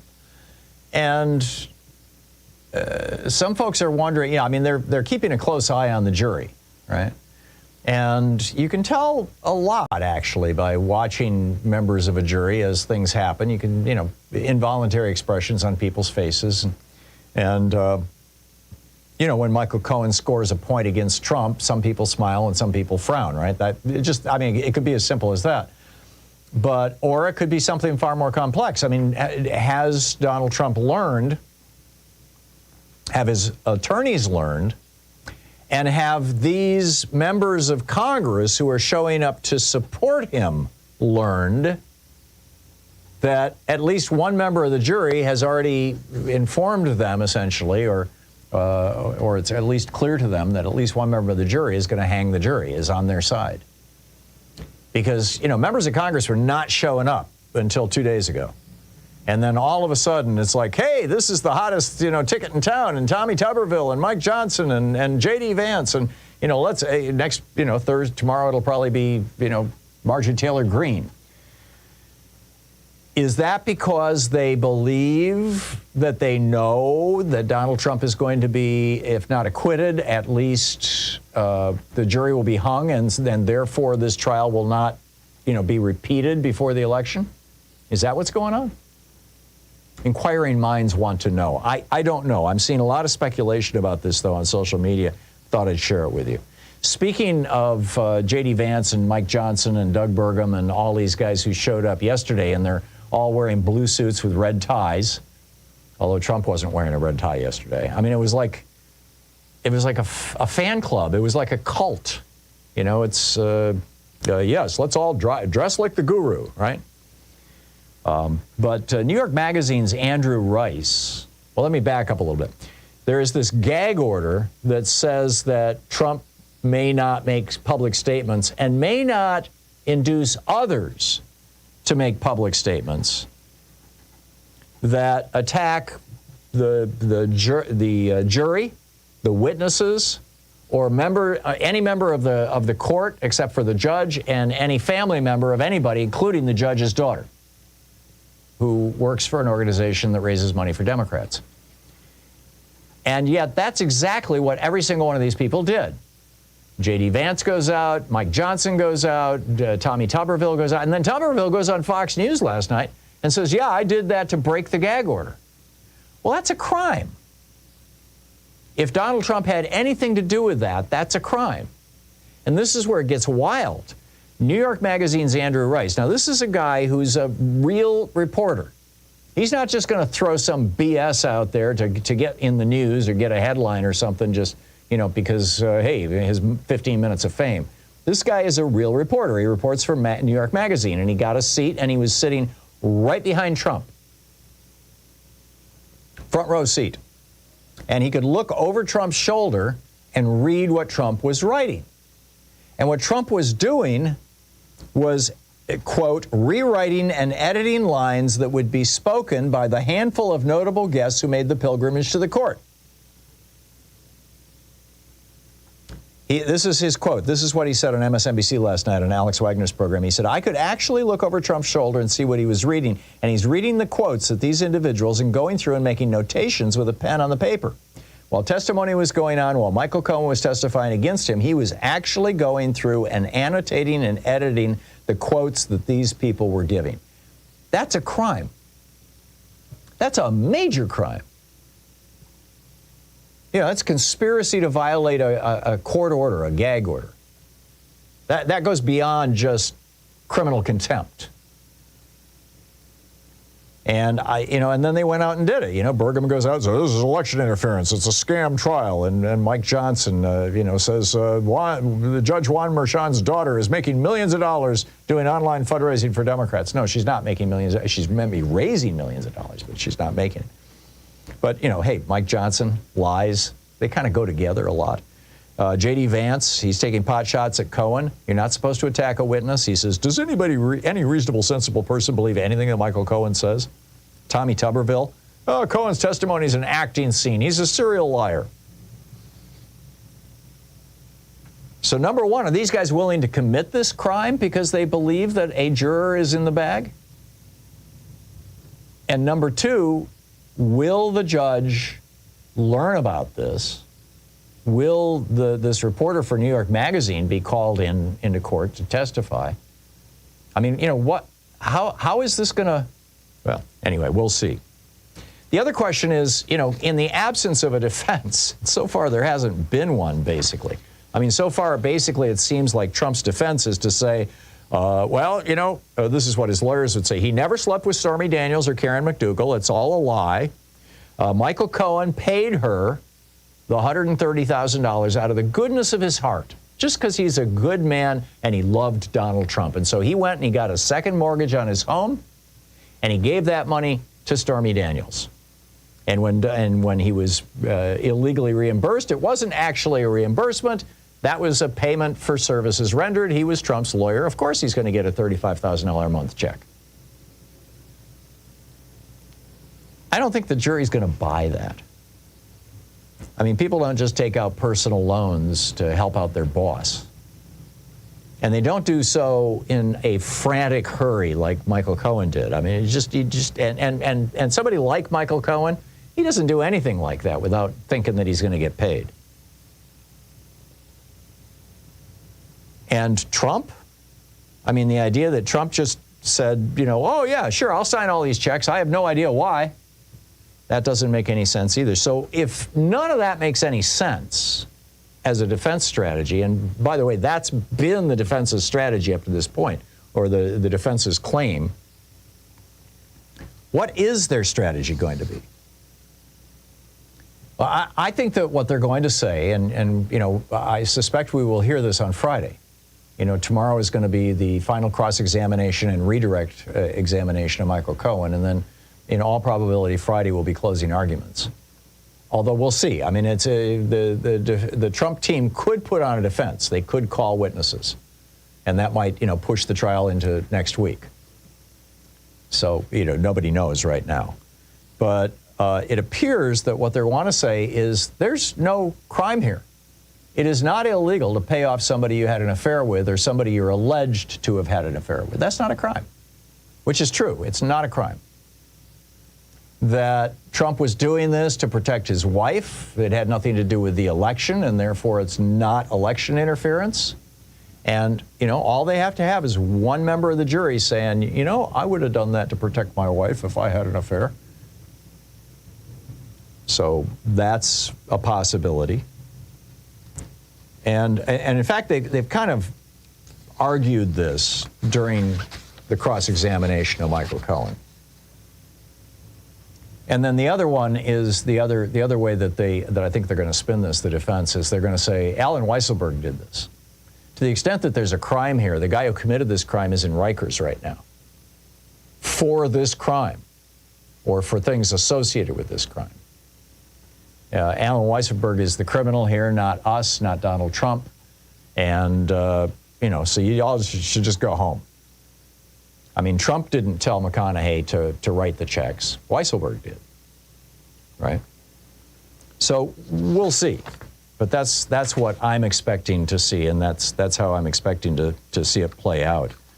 By the way, when Donald Trump was asked about his surrogates showing up in court, he said, and I quote, "I do have a lot of surrogates, and they're speaking very beautifully. They came from all over, and they think this is the biggest scam they've ever seen." But this is from the judge's gag order, directing others to make public statements about known or reasonably foreseeable witnesses or any juror in this criminal proceeding is a violation of this gag order. So we'll see where this plays out and how this plays out. The other thing I wanted to discuss with you is this debate. Well, I'll lay out, exactly the scenario that Joe Biden has said and that Trump apparently has agreed to. I suspect there's many more shoes to drop, but stay tuned. We'll be right back. This is the Thom Hartmann Program. Taking back the mainstream media 3 hours a day, 5 days a week, right here. I'll be right back.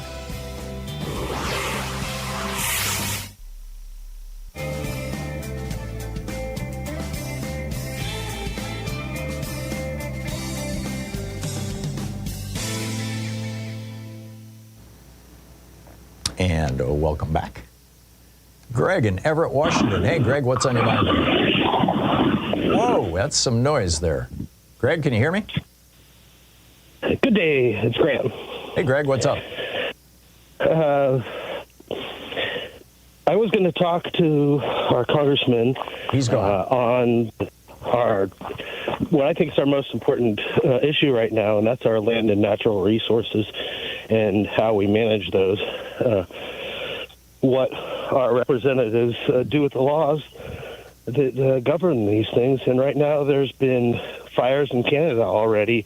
Mm-hmm. And I was going to ask, what preemptive things are we doing to manage that we won't get fire? Yeah. I have no idea. At the federal level, they would only be able to deal with, well, FEMA might be getting ready for things. I'd be amazed if they weren't. And then, of course, there's federal lands but most of this is going to be handled by the states, Grant. I mean, you guys there in Washington, us here in Oregon, we've had some horrible, horrible wildfires in the last 5-6 years. Whether they... One thing they've done in the past that I think is good is take people from the inner cities where there aren't a lot of jobs and place them out in our rural areas and expose them to some of these agricultural jobs to have kind of a reverse flight into a better area of life and expose some of the ideas back and forth between people living on those lands and people needing the benefits from those lands. Mm-hmm. Yeah, interesting.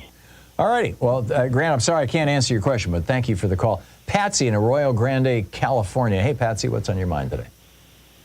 Oh, well, I wanted to talk to the congressman, but what was on my mind, I want to know what Congress is going to do about getting rid of these equity firms that are, destroying everything. I mean, here on a local level, yes, private equity, it's getting so obvious that they're kind of destroying our area here, and nobody is seeing it. I live in an area that's, to say the least, not very diverse, so they have white people problems, and they don't look at what's going on. So they're finding all these dogs, stray dogs running around the street. Oh, all of a sudden, because they bought out all the vet clinics. Also, there's a lack of housing. I mean, just to rent a room in somebody's house is like $1,200. I mean, you can imagine it goes on up. We're losing doctors and professors at the college because they can't afford to live here because they're buying up all the housing. Right. And is Congress even looking at this? There have been a couple of pieces of legislation to deal with private equity. They've always been proposed by Democrats. Elizabeth Warren has proposed several pieces of legislation over the years to deal with private equity. Congressman Pocan, who was on the program earlier, was a co-sponsor of one of the major pieces of legislation. The problem is they were always blocked by Republicans. Right. Nothing has ever passed. How do we stop this? In fact, Joe Biden wrote into his budget that he submitted to Congress an end to the carried interest loophole, which is exclusively or largely exclusively for private equity owners and managers. And not only did Republicans strip that out, but they replaced it with a whole brand new loophole for private equity. So it's going to be a hell of a lift. This industry controls 1/5 the American economy now. They have resources, mind-boggling resources to buy politicians.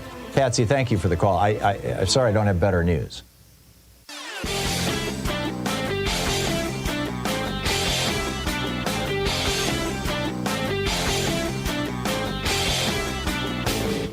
Change starts with you. You can be calling your Democratic or Republican representatives to let them know what you think by calling 202-224-3121. It's the Capitol switchboard. It'll get you right through to them. Recently, I did an op-ed and a little rant here about what happens when you raise the top income tax rate on morbidly rich people to 90%, and how, that helps reduce income inequality and funds the government, all kinds of good, positive things. What about corporate taxes? We really need to go back to the 50% top corporate income tax rate that we had under Dwight Eisenhower, for example. The reason why is not on the assumption that we're going to collect all that money, but what it does is it causes corporations to change their behavior, to do things to try to get tax deductions so they don't have to pay that in taxes. And what are the main things they do? They develop new products. They do research and development. They become more competitive. They open up new stores. They pay their employees better. They offer better benefits. All of these things are 100% tax deductible and thus lower their corporate income taxes and help out America. You can read all about it over at HartmannReport.com.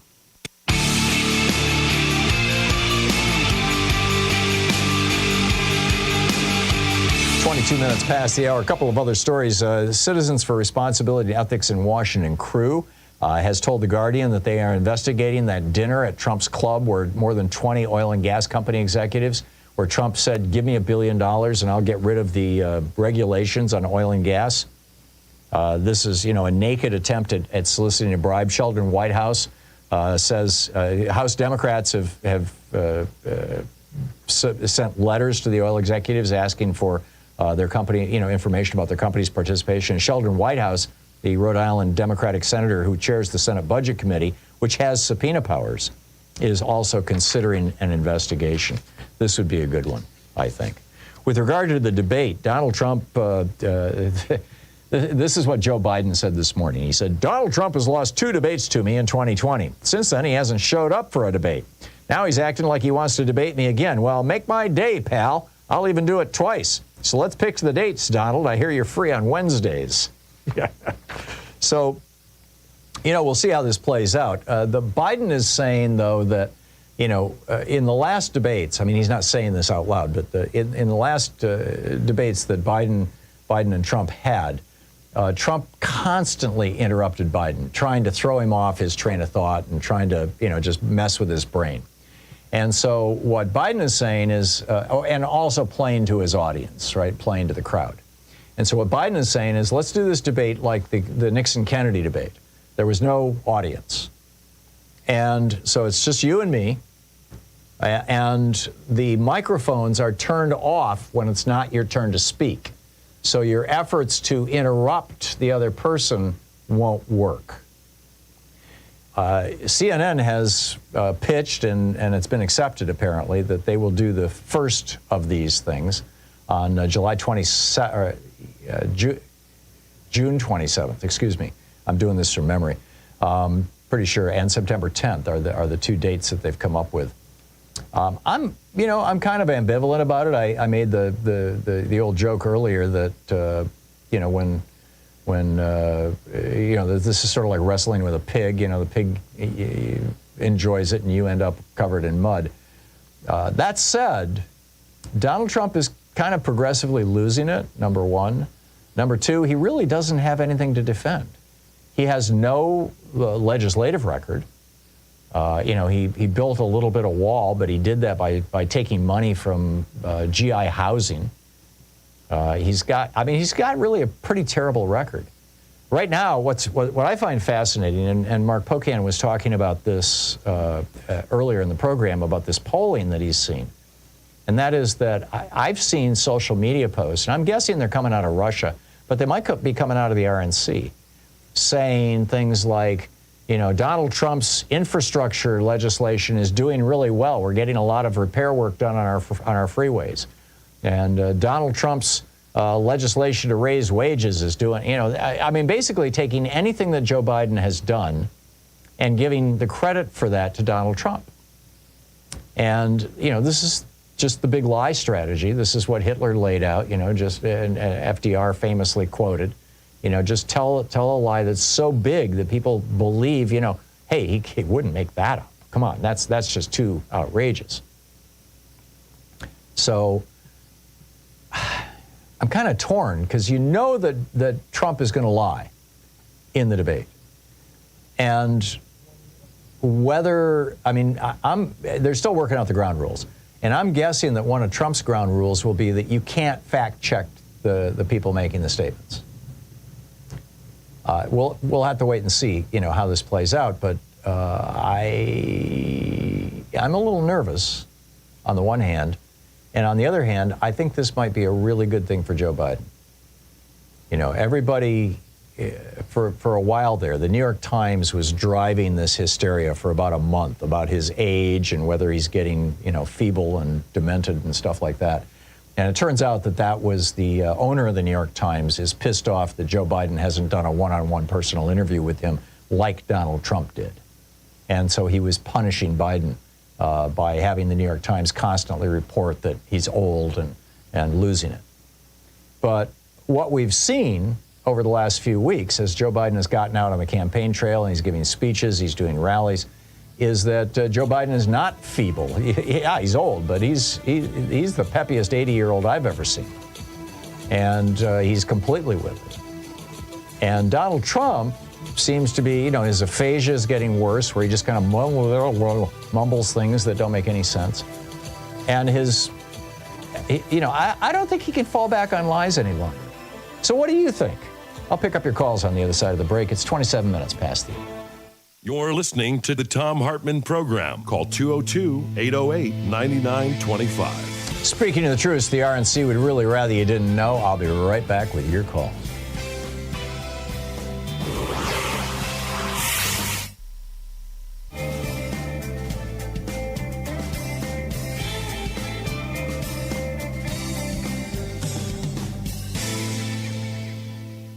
Today we're reading Locked Down, Locked Out, Why Prison Doesn't Work and How We Can Do Better by Maya Chenwar, who is, or was, I believe she still is, the publisher, or the editor rather, over at truthout.org. This is from the introduction, the very beginning of the book.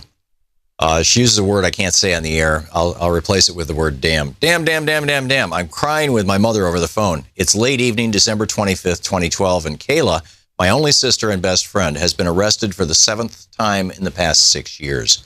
She's in jail again, and this time we're sort of hoping she'll stay there. If she asks, I tell Mom, I'm not bailing her out. Well, we're not, Mom says, her voice low and far away, a weary echo of words uttered in months and years past. If she's in there, at least she'll be safe. Jail, we agree, may be the only place that can save Kayla's life, staving off her burning dependency on heroin. Neither of us acknowledges that regardless of whether Kayla stays clean while incarcerated, sooner or later she'll be getting out. Do we know what she's in for, I asked Mom. Does it matter? I think of Kayla cuffed and listless, being dragged through the doors of the Cook County Jail, catching the eyes of women she's known before in court, on the street, in juvenile detention, in jail, in prison. I wonder whether a part of her is relieved to be back. Later, when I pick up the phone and hear a robotic voice announce, you have a collect call from the Cook County Jail, press 5 to take the call, I press the hang-up button and get into bed. My attitude toward Kayla's incarceration was born out of desperation. She'd overdosed 3 times within 2 months, passing out on the street, awakening in abandoned buildings or crowded hospitals, her pulse barely ticking. Yet my wish chafed against not only my love for her, but also my politics, my ideals, my sense of justice and truth. After all, I run a social justice-based news organization, and have denounced the colossus that is the prison industrial complex for as long as I can remember. For nearly a decade, I've corresponded with a number of people in prison as both interviewees and pen pals, and I've learned much from them about the violence and hopelessness of our system. My understandings of the power structures that create prisons have been guided by the work of people like activist and scholar Angela Davis, a staunch prison abolitionist. How could I reconcile my wholehearted opposition to the prison industrial complex with a desire to see my own sister locked up? When I look back on that time, I can only comprehend it by acknowledging the insidious, persistent role that prison occupied in my mind.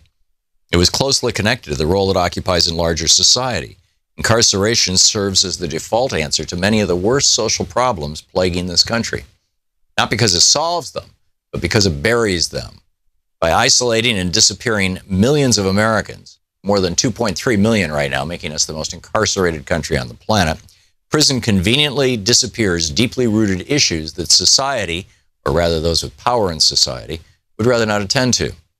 Prison, writes Angela Davis, performs a feat of magic.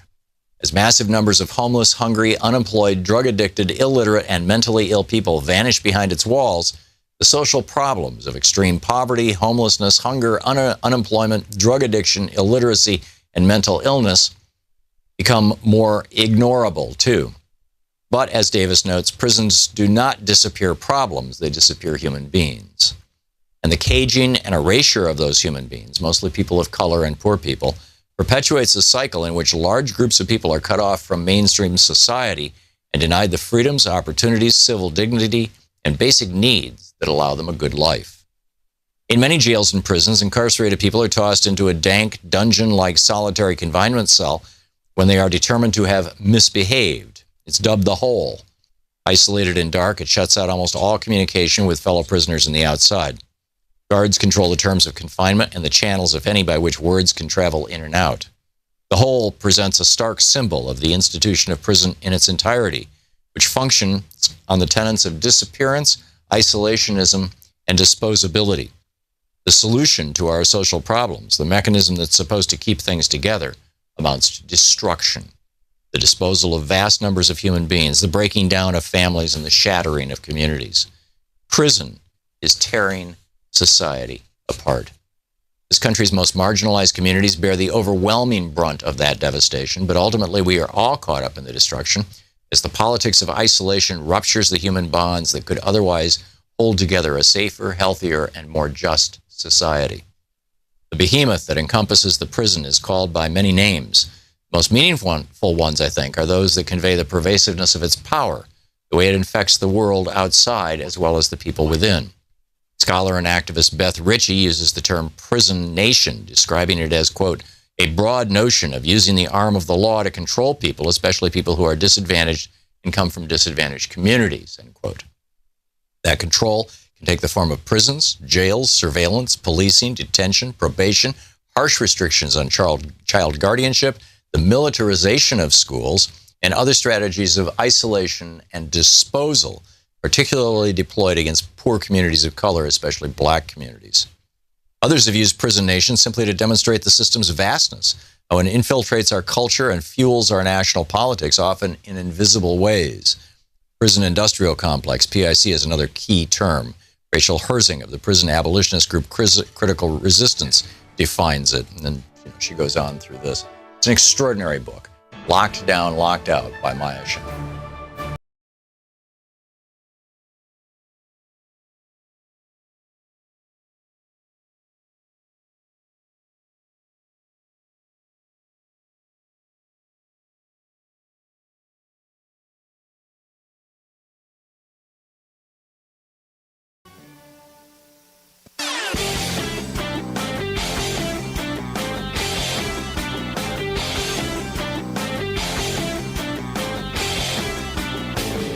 Hey, if you like the rants that I open the show with every day, they're typically published over at hartmannreport.com. Check it out. So when was the last time you heard some Republican ranting about how, like Ron DeSantis, Florida's where woke goes to die, and we're declaring war on woke, and all that kind of. Republicans have been using dog whistles for most of my lifetime to shout out to their generally white racist base against various minority groups. Richard Nixon was, we're law and order, and as John Ehrlichman pointed out, his whole war on drugs was basically a war on black people and hippies. George Herbert Walker Bush had Willie Horton. George W. Bush had the Muslims. Donald Trump, it's the Mexican rapists. It just never ends. Woke is just the latest dog whistle they've got. So the next time somebody uses that phrase, just, ask them, what are you talking about here? Are you just trying to tell me that you're a bigot? I mean, what are you really saying? There's a whole rant about this over at HartmannReport.com. Check it out. Welcome back. Picking up your calls here. Paul in Tampa, Florida. Hey, Paul, what's on your mind today? Yeah, consider this. According to the courtroom testimony by Stormy Daniels in Trump's hush money election fraud case, one of the last things he said before he porked her in that hotel room was, "You remind me of my daughter." But, I got to tell you, I'm starting to feel sorry for Trump. I mean, really, how about we start to put ourselves in Donald's shoes for a change?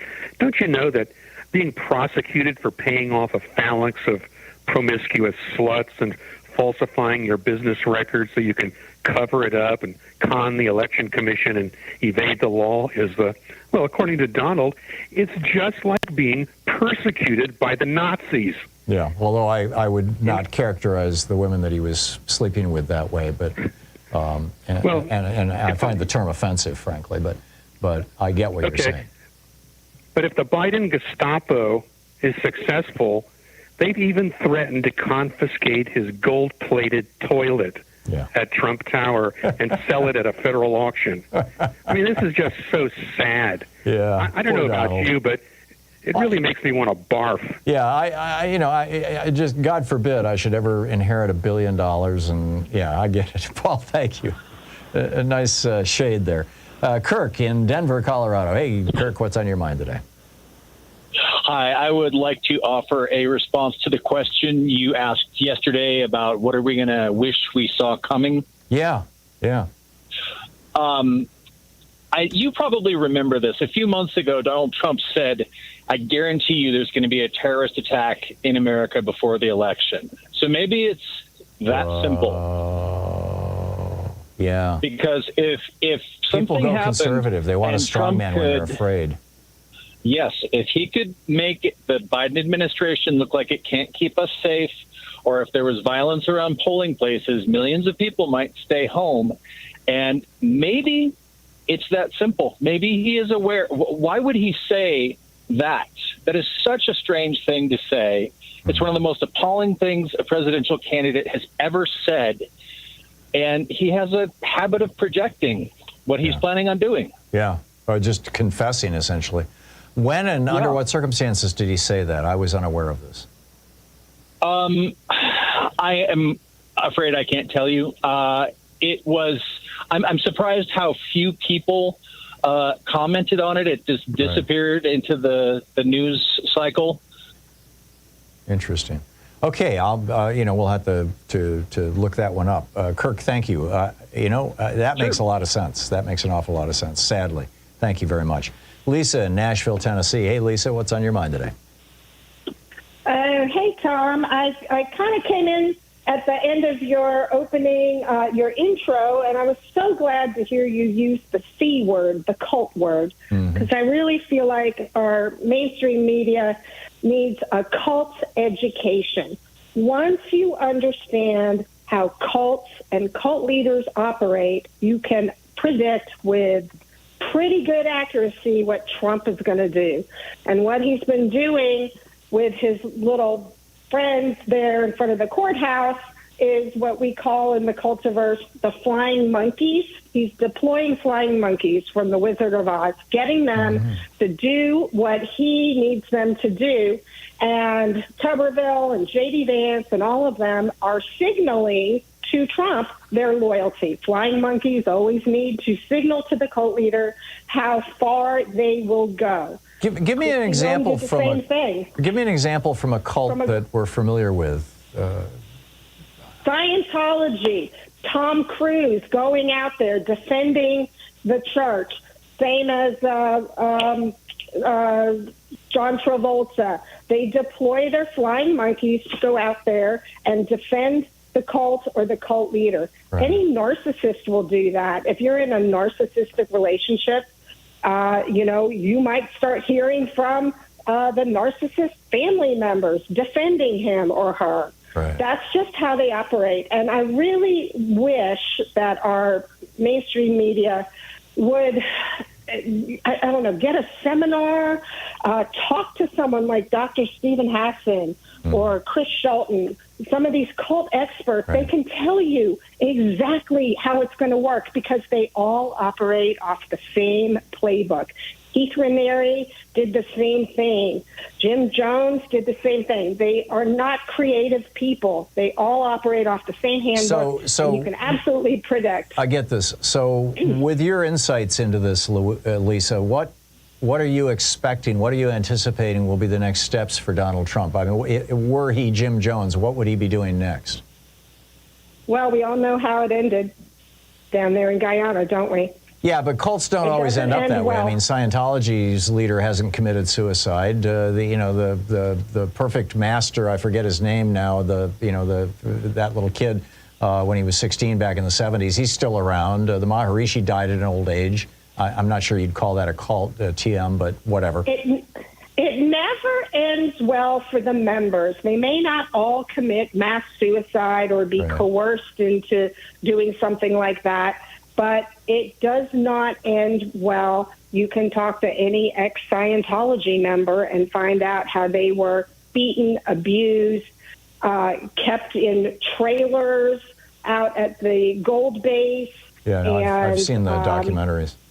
Yeah. So you're familiar and you're educated. So does that mean that Trump is going to just continue to deteriorate, or that he will be successful in drawing new members to his cult? I don't know how successful he can be in drawing new members, but the ones he has are going to double down. Right. He will never concede that he lost the election, any election. 2020, 2024 is always going to be rigged. Anytime something looks like it's against him, it's because it was rigged, it's unfair, there's somebody else's everyone's fault against him. Yeah. It's always someone else's fault because that's how they operate. And I would be really careful. Family members, that are devout MAGA members, these people showing up at his rallies, I would be very concerned about them and for their well-being. And I would also tell people, it's fun to make fun of these people, but think of them as cult members. Yeah. If you it's a tragedy. thought of it's a tragedy. It really is. Yeah. And the only way we can get past this is to do a mass cult deprogramming. Yeah. That's what is required. I get that. I completely get that. Yeah. Lisa, thank you. Thank you so much. That's very insightful. Gary in Monroe, Georgia. Hey, Gary, what's on your mind today? Hi, Tom. How's Thom Hartmann? I'm fine. Greed has no heart, Gary. What's up? Well, thank you. Well, I'm trying to. You asked what do we think about you were being concerned, about how things are going, right? Yeah.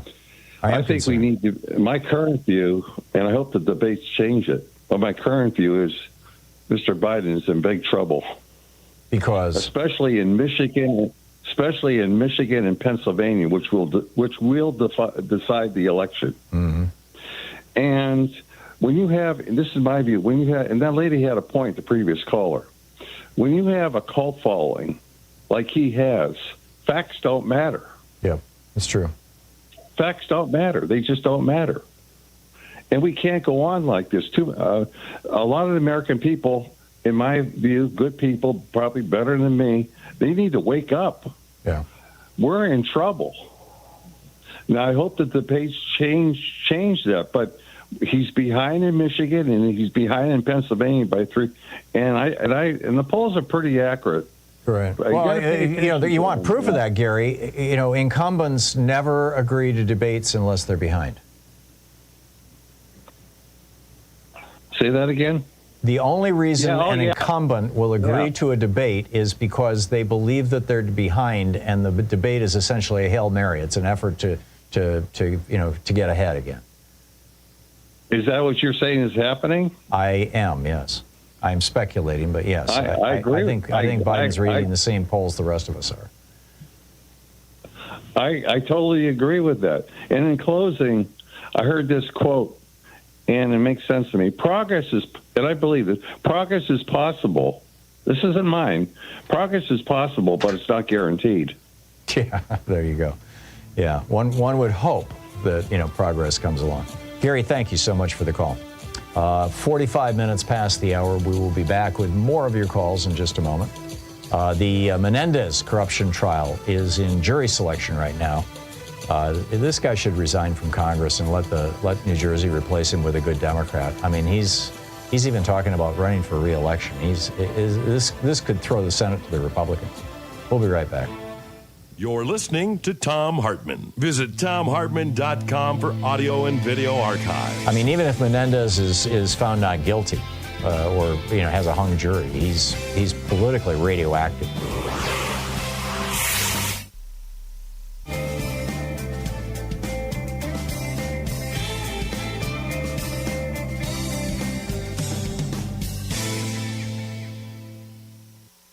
And welcome back. Let's see here who's been on hold the longest. Jan in Etna Green, Indiana. Hey, Jan, what's on your mind today? Thank you for watching Free Speech TV. You betcha, Tom. Well, this seems like minutia, perhaps, but I was wondering how Stormy Daniels and Karen McDougal were able to cash their $130,000 and $150,000 checks, given the restraints named in the Patriot Act. Because I've been to the bank before with $3,000 checks and a $5,000 check, and they want to know where it came from, what it was for, and so were they forced to use a certain bank? And one more thing, why can't Merrick Garland sue the National Enquirer? And I'd appreciate your feedback. What would Merrick Garland's... first of all, banks are not... if they detect something squirrely, they will ask for more information, and that might have been the case. They might have asked for some proof that this is actually what it looks like, but I doubt that... big transactions happen all the time. I doubt that, there might have been a flag reported to the IRS, but that would be it. But with regard to your second question, what makes you think that Merrick Garland has the basis for a lawsuit or for an investigation or anything? Well, through David Pecker, they interfered with a national election. Oh, I see what you're saying. So Jack Smith should go after that.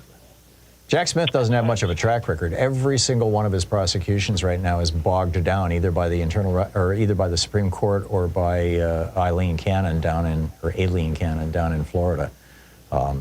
He's going to have a tough time. And perhaps it's time to start a new one. Yeah, there you go. I agree. Jan, thank you. Thank you very much. Chaz in Lakewood, Washington. Hey, Chaz, what's on your mind today? Buenos dias, mi hermano, Carlos, et cetera, et cetera. Hey, have you given your pitch yet about the about the debate? What do you mean? Well, I may have missed a minute, and so I didn't know whether you gave your thoughts on the debate. I discussed it. I am hopeful. I think the fact that Biden's willing to debate is a sign that he thinks he's behind, which scares me. It's certainly close. Yeah, and I also think that Biden is a lot sharper than the New York Times has been giving him credit for, and I think he'll do just fine. There you go. See, that's the point I want to make, is that they accused Biden of being hopped up on cocaine or whatever for the State of the Union. Yeah, that was Trump's assertion. The what? That was Trump's assertion, even better. Just more sauce for the goose here. Because I think that one of the conditions of the debate should be that both of them have to take a blood test before they debate. Oh, that would be interesting, yeah. So Trump can't snort Adderall before he goes on stage. No, sir. Like he clearly did in the debate with Hillary Clinton. I mean, he was still sniffling from it. Whether it was Adderall or cocaine, who knows? But I mean, his former producer said that he used to snort Adderall, so it's a pretty good guess. Chaz, thanks for the call. That's a good one. It's 49 minutes past the hour. I'll be back with you in 60 seconds, and we will continue picking up your phone calls, so stay tuned.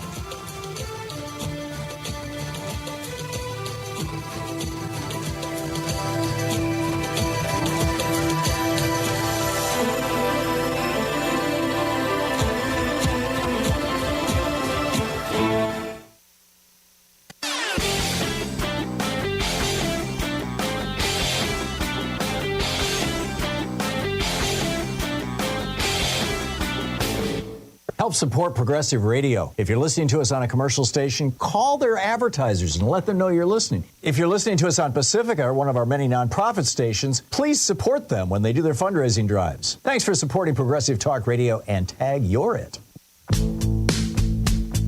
Welcome back. 10 minutes before the hour. Andy in Central Coast, California. Hey, Andy, what's on your mind today? Hey, Tom. Hey, long-time listener, first-time caller. Thank you for all your rants, my favorite part of the program.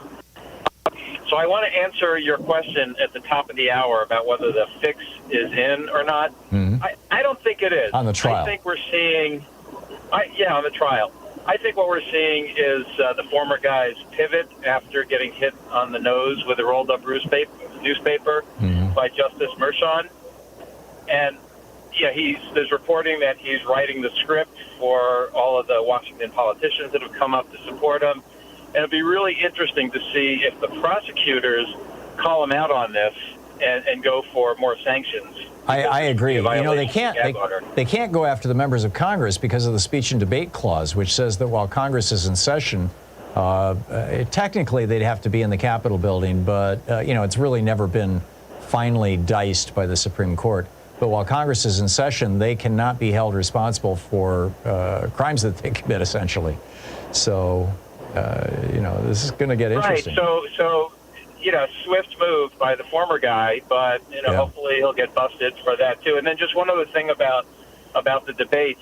A lot of people around me are really worried that the other guy's going to win, and I actually think Biden and his campaign team, they're just leaving nothing to chance here. They can't. They have to show up big in every forum, and I think it's great that they're not going to have an audience for a live audience for the debate. And I also think if they can do this thing with cutting off the microphones after one candidate speaks, then we should have a real debate. I agree. I would actually like to see something like the Nixon-Kennedy debates, where it's kind of long form and people actually can make their point and reinforce it and back it up, and the other side can rebut it. And I mean, that was I re-listened to a good chunk of the Nixon-Kennedy debates. I don't know, maybe 6 months ago. In fact, I played part of it on the air here. That was a solid debate. I mean, with real issues. And this whole this debate commission that's basically owned by the media, they've just been going for glitz and glamour and flash. And I think Biden's letter called him out for it. Good on him. Yeah, and the media is complicit in this whole thing. And I believe that Biden can make the former guy sweat just like Kennedy made Nixon sweat. I agree. Andy, thank you. Very thoughtful. I appreciate that. Jim in Lake Isabella, California. Hey, Jim, what's up? Good morning, Tom. Many kudos for what you do. Thank you. The other day, I'm not feeling well, but I was up early listening to Morning Joe, and there was a quick blurb about shortly after Congress approved the military aid for Ukraine, that there were reports out of some NATO countries that Putin was sending mercenary-like characters into the NATO countries and performing acts of arson and sabotage to any factories or companies that were helping the war effort in Ukraine. Have you heard anything about that? I did see a report to that effect maybe a month ago. I haven't seen any corroboration or follow-up on it. Well, they're mercenaries, so they're not wearing a uniform, but if they're basically spies. So if they do identify them. If they do identify them as being Russian-related, is that going to trigger a NATO reaction? I doubt it. I doubt it. I think it would take an explicit violation of territory. But yeah, that's the kind of passive aggressive stuff that would make a lot of sense that Putin would do, and thus avoid. Especially right after the approval of the military aid to Ukraine, too. Correct, and thus avoid a response from NATO. Interesting. Jim, thank you. Thank you for bringing that up and putting that back on my radar screen. I had forgotten. Appreciate it. Glenn in San Clemente, California. Hey, Glenn, what's on your mind today? Hey, good morning, Tom. Well, the big issue for me isn't Stormy Daniels. It's that Trump, he was on TV telling him to go to the Capitol to fight like hell. Mm-hmm. The election's rigged. That's the trial I wanted to see, whether what he did behind the scenes. And, I mean, there's plenty of evidence for me. I know he was involved. And it's possible we may still see that, Glenn. I mean, the Supreme Court, in theory, should be, by the end of June, should be releasing their decision on the Trump immunity. And that would then presumably pave the way for the trial to continue. Although the Supreme Court has the discretion, they can wait until after the election to release their opinion. Well, you're talking about congressmen being bought off. I don't have much hope for the Supreme Court after I see all the gifts, Clarence Thomas has been receiving from all of them. They're all in it together. I agree with that other caller. Yeah. It's kind of like a cult. They're afraid of losing their white privilege. That's really what it is. They want to close the border because they think the country's going to be overrun with people that aren't white, that are going to start telling them what to do. And they are racist. Yeah, and we've had this strain of white supremacist, nativist racism as, at the core of our country, literally since the founding of our republic. And that's correct. It ain't going they're the heritage. Yeah, they're the Heritage Foundation. They think white people run this country, and they're afraid of losing it. And that's a lot of what's behind why they like Trump so much. Yeah, and it's not opinion, not even like there's an economic or a legitimate, actual identifiable fear. It's more status, I think, a fear of loss of status. And you see these right wingers, in their podcasts and stuff, freaking out about the fact that black people are now in commercials, or the AIDS drugs that are advertised on TV show a gay couple kissing. And particularly an interracial gay couple. Oh my God! I think you're absolutely right, Glenn. No, they're not. Yeah, they claim to be, but they're the people that Jesus would have driven out of the temple. Glenn, thank you very much for the call. We'll be back on the other side of this break with Susheela Jayapal, Pramila's sister, who's running for Congress right here where I live. Oh, that'll be at the bottom of the hour? Okay, so that'll be in 30 minutes. So stay with us. We'll be back with more of the news of the day and your calls in just a moment.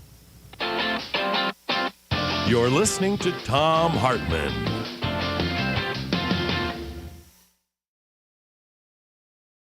In addition to bringing you the Thom Hartmann Program here on Free Speech TV and Video Media Online, we also have a whole set of ways you can interact with us and tools you can use to spread the word about the importance of democracy and the threats to it in our republic.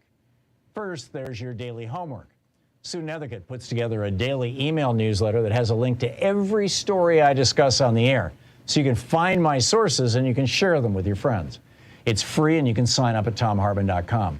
Second, I publish my daily take every day over at the HartmannReport.com website. That's also free if you want the daily 5 days a week rant in your inbox. No ads either. Third, we have the podcasts. There's the free 1-hour version of our daily show that's advertising supported. You can find that wherever you get your podcasts normally. And then there's also the podcast of the entire 3-hour show with no advertisements, and that's available by subscription over at ThomHartmann.com. So check them all out at ThomHartmann.com and HartmannReport.com.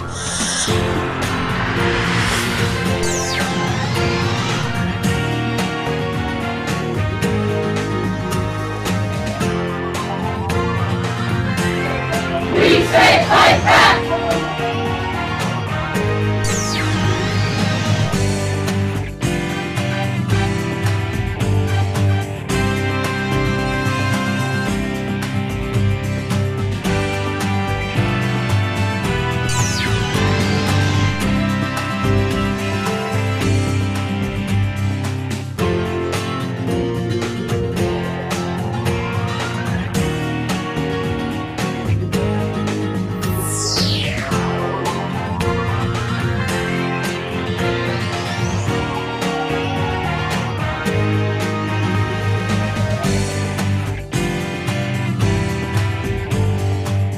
It's the Thom Hartmann University Book Club. Today we're reading from Jeffrey Sachs, Building the New American Economy, Smart, Fair, and Sustainable.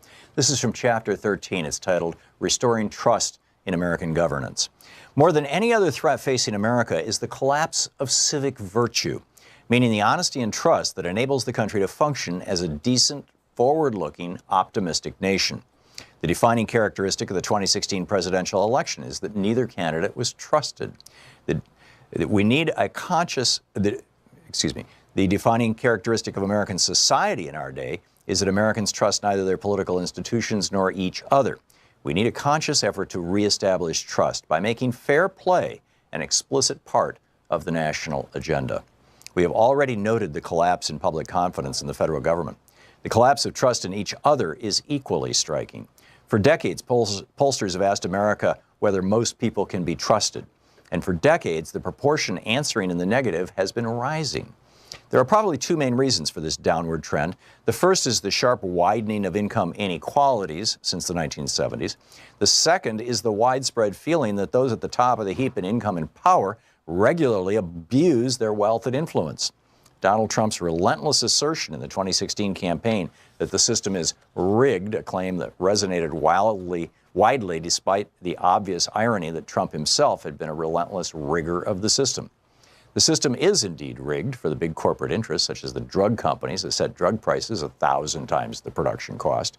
It's rigged for the large IT companies, such as Apple, that deploy egregious tax loopholes that enable them to park funds overseas in tax-free overseas accounts. It's rigged for the hedge fund managers who take home hundreds of millions of dollars in pay and then face a top income tax rate of 20%, far below what others, vastly poorer Americans, must pay. It's rigged for the investment bankers that deliberately cheated their clients and then walked away with a mere slap on the wrist, if that. And the fact that the Clintons parlayed public office and a family foundation into a vehicle for vast personal enrichment was not lost on an unhappy and distrustful electorate. Considerable social science research in recent years has given laboratory evidence to an ancient truth that power and wealth do indeed corrupt. Consider a fascinating psychology experiment recently published in Nature, a leading scientific journal. The employees of a major international bank were divided randomly into two groups, a control group and a treatment group. Both groups were given forms to fill out at the start of the experiment. The control group was asked general questions. The treatment group was asked questions about their role in banking. Then each group was asked to flip coins and report honestly how many heads they flipped, being told that a greater number of heads would lead to a higher monetary reward. The control group reported that they flipped around 50% heads, an honest report. The treatment group claimed to have flipped around 58% heads, a dishonest report that exaggerated the proportion of heads flipped. The conclusion? Simply by being reminded that they were bankers by filling out the form about banking, the treatment group was spurred on to cheat. The psychologist concluded that the business culture of banking within that representative bank was a culture of cheating and greed. One feels that America is like that today, especially at the top. This is an age of impunity, a time when the rich and powerful get away with their misdeeds and are even lauded for them in some quarters. Donald Trump met the accusation that he had not paid income taxes for years with the response, "That makes me smart." Goldman Sachs CEO Lloyd Blankfein met the charge that his bank had cheated its customers with the response that they were, quote, doing God's work. Hedge fund manager John Paulson was celebrated on Wall Street for his cleverness in conspiring with Goldman Sachs to bilk a German bank out of hundreds of millions of dollars. The leaked emails show how the Clintons mixed their private, public, and foundation activities and simply confirm for many unhappy Americans that this is how the system works. The United States Supreme Court has shamelessly fed this impunity. In the infamous Citizens United case, the Supreme Court shockingly equated anonymous corporate contributions to political campaigns with free speech. The court demonstrated that it had no realistic sense of how such corporate contributions have undermined the legitimacy of our political system. In a more recent case, the Supreme Court overturned the conviction of former Virginia Governor Robert McDonnell, who had been convicted of fraud and extortion for taking gifts from a businessman promoting his health products to the state. McDonnell walked away free from a shoddy and egregious abuse of office. I've noted repeatedly that other high-income countries do not face these same trends. The U.S. pattern of rising inequality, falling trust, and increasing money in politics is not simply a reflection of the times or an inevitable side effect of democracy in the 21st century. Indeed, while many other countries are caught in a similar spiral of rising inequality, falling trust, increasing corruption, many others are not. Canada, for example, has successfully avoided these extremes, even though we share a common North American economy and a 3,000-mile border. Decency and trust can be maintained even in our complicated, globalized times. While there's no magic wand to restore social trust in the United States, there are important guideposts for citizens, businesses, and public officials. I suggest 6 key steps. First, we should acknowledge the dangerous hold of the lobbyists and the super rich on the political process.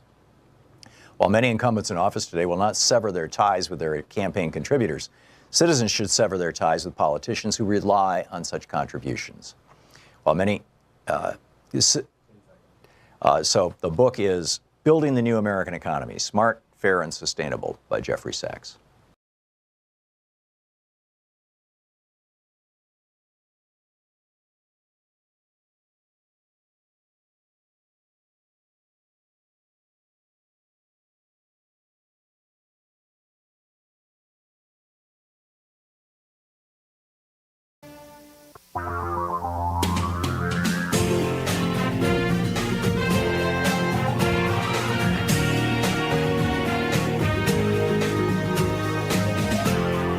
This is the Thom Hartmann Program.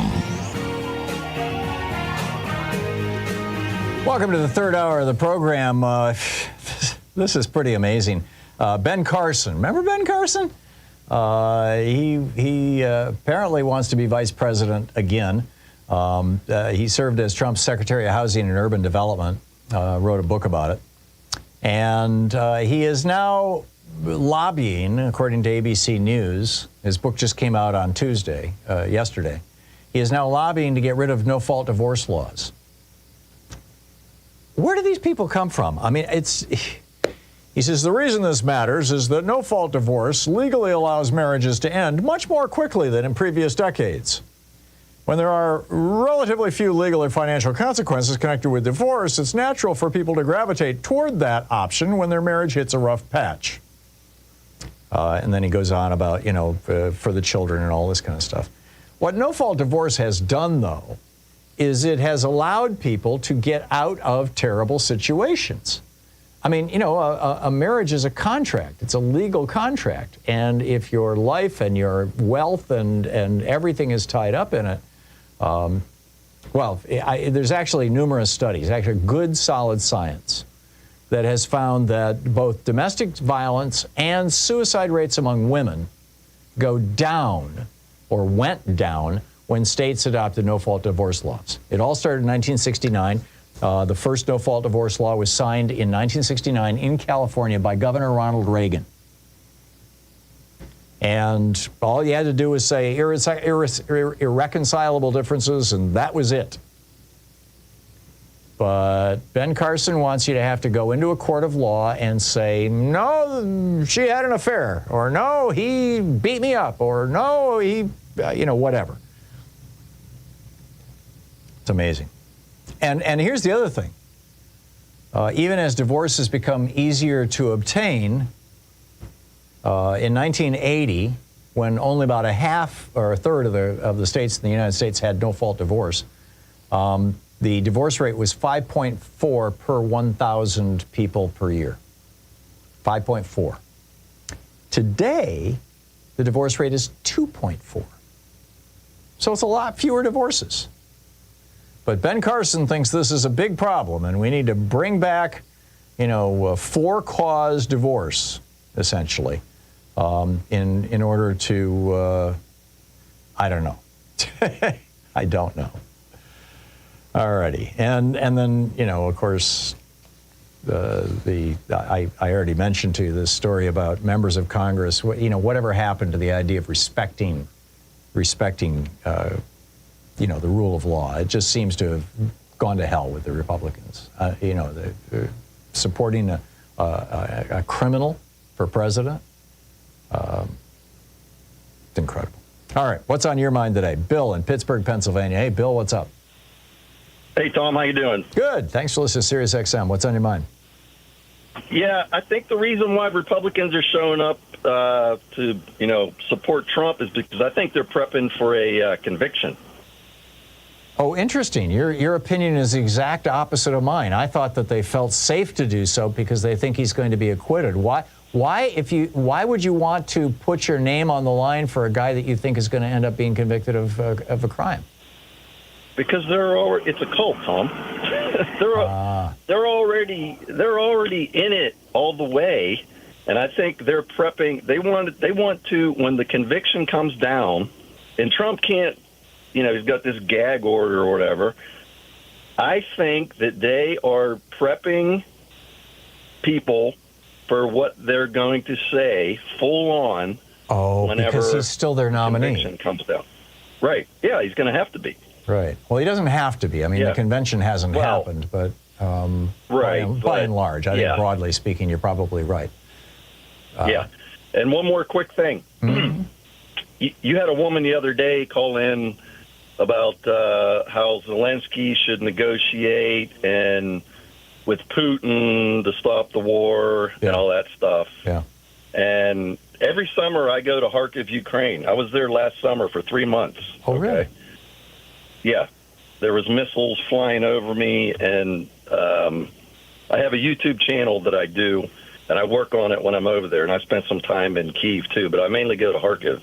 Uh-huh. And I'm telling you right now, dude, Putin will never take Kharkiv. Because the people will fight to the death kind of thing, you mean?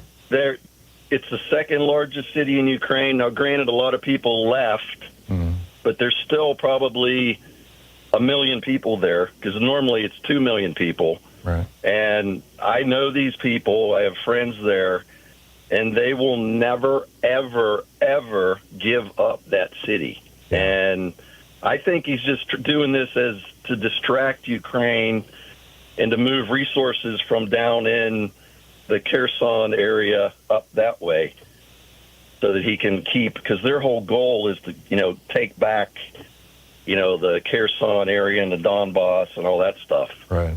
So, but they'll never, you're hearing on the news now, it's like, oh my God, they're taking Kharkiv. These are just little villages along the border that the majority of people had already left anyways, that they're grabbing, but they're really of no significance. So, Bill, plug your YouTube channel.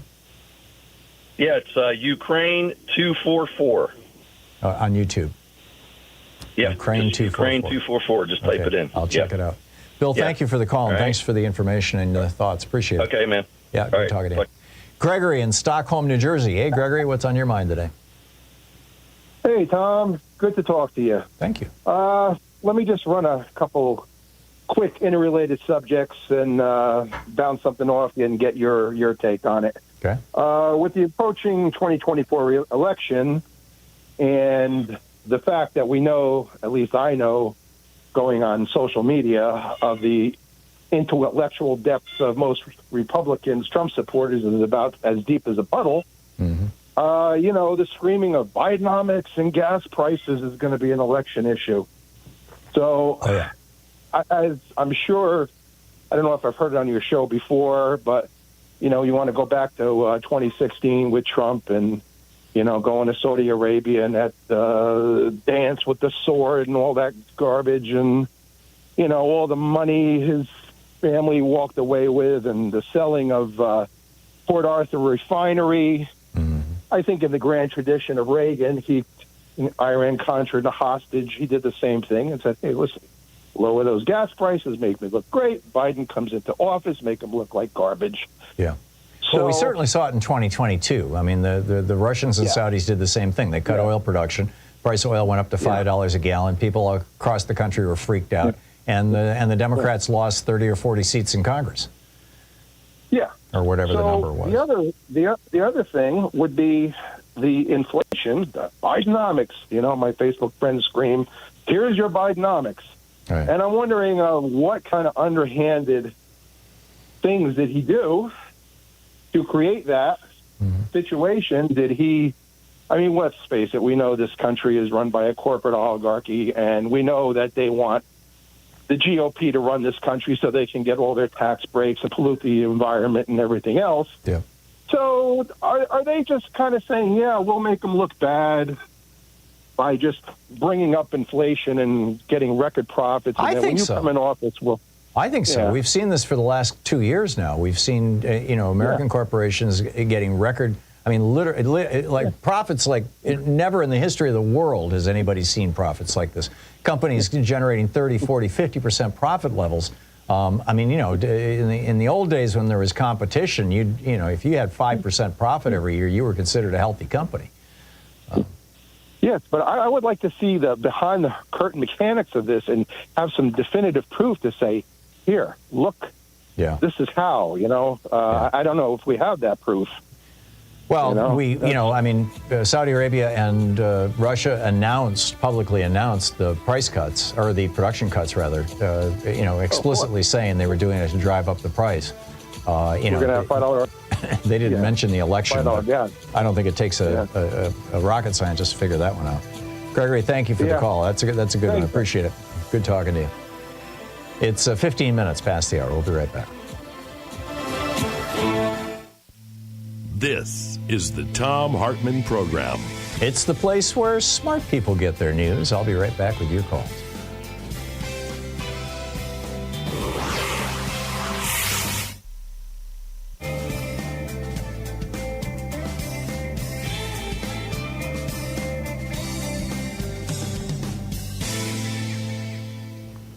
And welcome back. Santino in Springfield, Massachusetts. Hey, what's on your mind today? Hello, Tom. Thank you for taking my call. My pleasure. Let me just preface this by saying I've been listening to you for a long time, and you've got all kinds of varied kinds of people calling in with different ideas one way or the other. But I listened the other day, and I'd like to propose a question to you. Okay. To ask, to just ask your listeners. The other day we were talking about ballot boxes and voter intimidation around voting places. Right. And I'm kind of getting, from listening to all the people calling to you, like this one lovely lady today who talked about the Trump cult, and we got to have reconditioning camps to straighten these people out. Right. We're beyond that.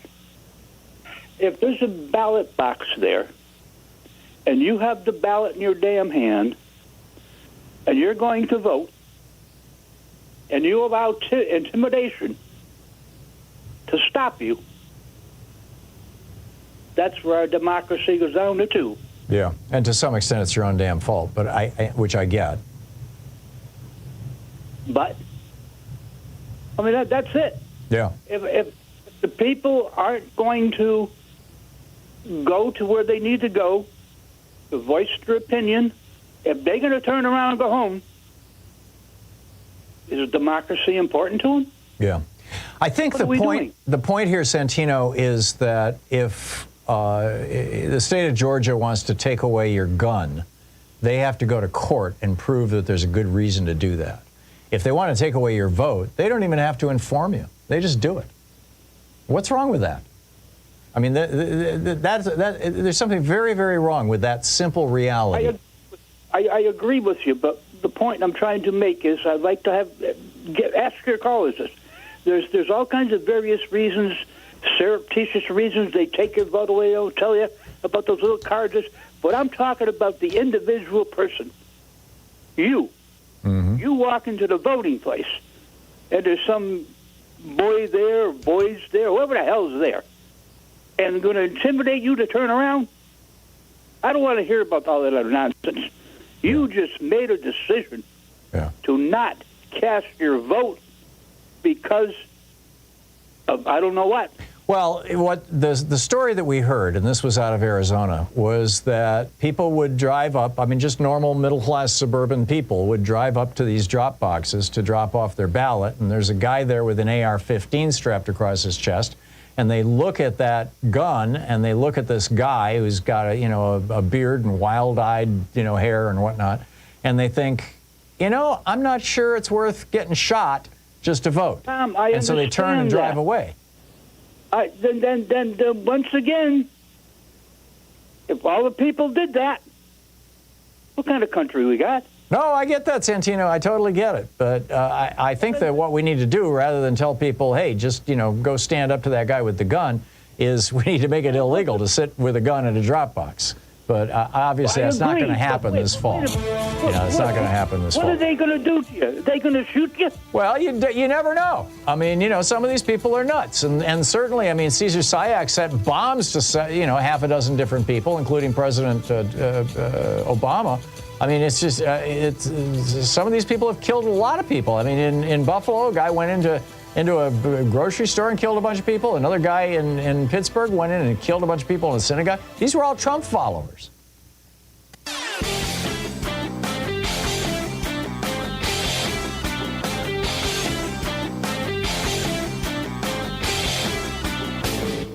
Missed my opening rant today? It's usually published over at HartmannReport.com, where you can read it and share it with your friends for free. Check it out, HartmannReport.com. It's Talk Media for the sane among us. Welcome back. Ron in Long Island, New York. Hey, Ron, what's on your mind today? Hello, Tom. Can you hear me okay? Just fine, yeah. Oh, great. Okay, I'm a long-time listener. I came out of the gym. I had a stroke 7 years ago, so I do my physical therapy in the gym. I came out of the gym, and when I tuned in, I got the tail end of your comment about the debates with Trump and Biden and your anxiety, which I share. And I just wanted to run this by you in case you haven't heard it before. I think that there is no one, absolutely no one, that can referee the debates on TV. So being that that's the case, the only way they can have a debate with Trump and Biden is to put both of them in soundproof booths and have somebody control the sound so that when Biden is speaking or doing a rebuttal, no matter how loud or crazy Trump is, you can't hear him. And I think that in that might help the debates. I'm not saying it'll get Biden elected. I mean, I'm very pessimistic about that. I hope I'm wrong about that. But the chaos that Trump causes everywhere he goes. The media loves it. That's how they make their money. In fact, I think they should have him in a booth at the trial right now. He's not testifying. He doesn't need to be heard. His lawyers are speaking for him. Yeah. I get what you're saying, Ron, and I agree with it, with a caveat. Biden has said that he will only do this debate if the microphones are turned off for the person who doesn't have the floor. Now, to your point, that won't prevent Trump from shouting so loudly that Biden's microphone would pick it up. So I would say, at the very least, put a soundproof baffle panel, you know what I'm talking about, just like the kind of barriers that they have in cubicles, only 8 feet high, between the two of them, so that Trump can't, wildly gesticulate and can't yell at Biden. And so he's left just fuming impotently over on his side and can only speak when it's his turn. My guess is they'll probably do something like that or create a lot of physical distance between the two of them, put them on opposite sides of the stage. What do you think? Right. I don't know if you remember, I'm a pretty old guy. Back in the 50s on those game shows, I believe there was 1 or 2 of them where they had soundproof booths. Oh, I remember those well, yeah. Yeah. Where they would tell the audience what was going on, and then the person would come out and, I get it. The other thing is, I know that they can't do it, probably, the Secret Service, but, I mean, the most ideal format to me, put them in a soundproof booth, and as soon as, for instance, Trump stops talking, answering a question, shut off the lights. You can't see anybody. In other words, the only person you see is Biden when he's speaking, and then vice versa. Shut off their microphones, shut off the lights. I'm sure the Secret Service would probably go out of their mind. But to me, that would actually work, and it wouldn't matter then who the referee is, because they never are ever going to be able to control this guy. He's proven it every single day of his life. No, I agree. Ron, thank you. A good one. Thank you. Seth in Los Angeles. Hey, Seth, what's on your mind today? Oh my God! I'm just imagining Donald Trump in a soundproof booth right now. It's like, man, put a gag on him when it's not his turn. You know, run up there and slap some Velcro on or something. Oh my God. Duct tape. So Tom, I have a new fear about this jury I never had before until I was watching The Jinx Part 2 last night. Uh-huh. Because it turns out one of the jurors who hung Durst's first murder trial then became best pals with him, and he lavished money on him and his girlfriend. So all it takes now is one, not even a MAGA person, but someone who realizes if I hang this jury and go out and scream I'm the one who did it, Donald Trump is probably going to lavish me with, everything I could imagine. Yeah. Well, I've been waiting for Trump to imply that he would do that. Yeah. I mean, that's the one thing that he hasn't done so far. I mean, it would be jury tampering. It would be a crime. But, whether one of his surrogates will do that. I mean, tomorrow his surrogates are going to be back in court. That's the kind of thing Marjorie Taylor Greene would say, Yeah. No, it's just, and to see it play out on the Jinx with Robert Durst was horrifying. Yeah. Yeah. Yeah, it's the fatal flaw in our jury system. Thank you, Seth. Thanks for the call. Francesco in Sarasota, listening to WSLR. Hey, Francesco, what's up? Hi, Tom. I'm gonna flatter myself and say that great minds think alike.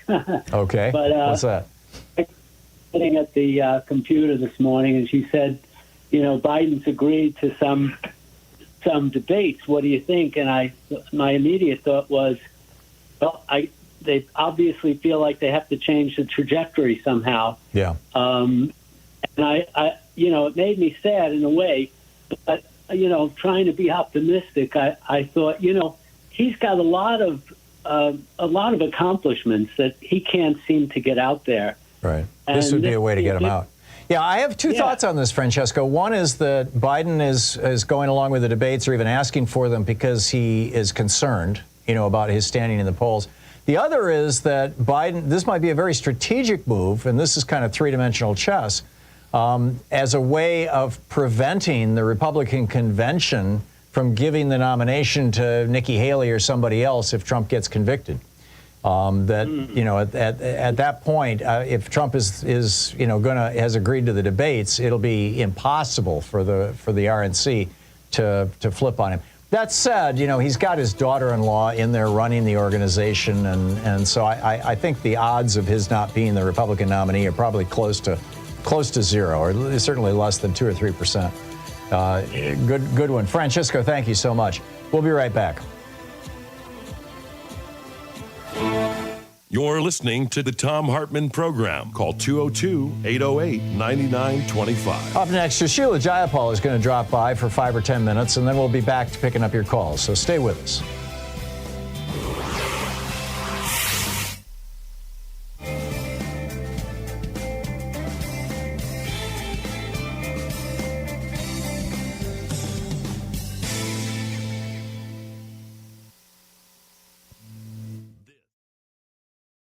Today, we're reading from It's Even Worse Than You Think, What the Trump Administration is Doing to America by David K. Johnston. This is from page 61, the chapter titled Forgetting the Forgotten Man. In 2010, the U.S. Department of Labor created a website to honor workers who died on the job. Quote, more than 4,500 workers, lose their lives on the job every year. Below are the names of just a few who have died in recent months. OSHA's mission is to prevent workplace injuries, illnesses, and death, end quote. That Occupational Safety and Health Administration webpage was intended to highlight and humanize workplace deaths, to ensure awareness of tragedies, especially those that could have been avoided, according to Jordan Barab, an Assistant Secretary of Labor during the Obama administration. Barab explained, without information like this, fatality statistics are just raw, sterile numbers. The purpose of adding names and circumstances was to impress people with the tragedy that workers and their families face day after day. In August 2017, Trump's Labor Department quietly removed the preamble and the names when it killed the web page. It also took down, without public announcement, the fatality inspection data for all years prior to 2017. Those were just two of many other Trump administration actions inimical to worker safety. Others included no longer posting press releases about deaths resulting from unsafe working conditions, delaying rules to reduce sickness and death from inhaling silica and beryllium at work, delaying rules to lower the risk of railroad engineers and truck drivers falling asleep at the switch or wheel because of untreated sleep apnea, and the appointment to the Supreme Court of a judge who held that a company had the right to fire a worker who chose not to freeze to death on the job. A reasonable person listening to Donald Trump's inaugural address would never have expected these and other actions, assuming he believed what Trump said. Trump declared, "The forgotten men and women of our country will be forgotten no more. You came by the tens of millions to become part of a historic movement, the likes of which the world has never seen before. At the center of this movement is a crucial conviction that a nation exists to serve its citizens," end quote. Those men and women were forgotten again the following week. And it's not just workers whose interests were forgotten, not to mention who were put in danger. By deciding not to implement a rule to reduce the chances of truck drivers and train operators falling asleep at the wheel, Trump put at risk the lives of families driving along the highway, people riding on passenger trains, and many others. The White House called it President Trump's war on regulation. In his weekly radio address in early May, he declared that we've removed one job-killing regulation after another, and they're not pretty, and they're going. And believe me, we're just getting started on regulations. They're gone. Removal of data on workplace deaths, which averaged 13 per day, infuriated Jordan Barab, who was Obama's number 2 at OSHA. As a private citizen, Barab created a webpage to keep track of the names of the dead and the reasons they were killed on the job. He called it, "OSHA won't tell you who died in the workplace, we will." After the election, Barab's concerns that the Trump administration would be bad for workers increased when he asked where the Trump beachhead team was and learned that none was coming. Each incoming administrator sends people to scope out federal agencies, learn who does what, and get a feel for the place in advance. Then the incoming administration sends its landing team, the people who will initially implement its policies for each agenda, or at each agency. When no beachhead team came up, Barab figured it meant worker safety simply was not a priority for Trump. He hoped that was the worst of it, nothing more than apathy about worker safety. But when the landing team arrived, Barab realized trouble was coming for American workers, and it was not official apathy, but the start of assaults on workers' rights and safety. Barab said most of them had no idea they were going to labor and no interest in workers' issues either. What they did have was a mandate to delay, repeal, or weaken regulations that protected workers, as part of Trump's plan to eliminate, quote, any regulation that is outdated, unnecessary, bad for workers, or contrary to the national interest, end quote. The first sign came when Trump nominated Judge Neil Gorsuch to the Supreme Court. Gorsuch was an acolyte of Antonin Scalia, whose seat he would be taking. Like Scalia, he said statutes should be literally read, and if that made no sense, well, that was a problem for Congress. Also like Scalia, he had a habit of consulting dictionaries, often following Scalia's practice of relying on the third, fourth, or even lesser definition of a word when it supported his jurisprudence. Trump's nomination alarmed unions. Jody Calamine, a communications worker of America lawyer, told Gorsuch's Senate confirmation hearing that Gorsuch, quote, is a threat to working people's health and safety, end quote. Calamine cited Gorsuch's dissent in the 2016 case to make this his point. That dissent, he said, reveals an anti-worker bias and features the judicial activism that will ultimately put workers' lives at risk, end quote. Those are unusually strong words about a Supreme Court nominee, but a review of the case shows Gorsuch has little regard for human life, at least when it comes to employers' power over their workers. He considers a rigid interpretation of the law more important. The case was about a law Congress passed giving workers the right to refuse dangerous tasks. Gorsuch said, no, you may not refuse. It's even worse than you think, by David K. Johnston.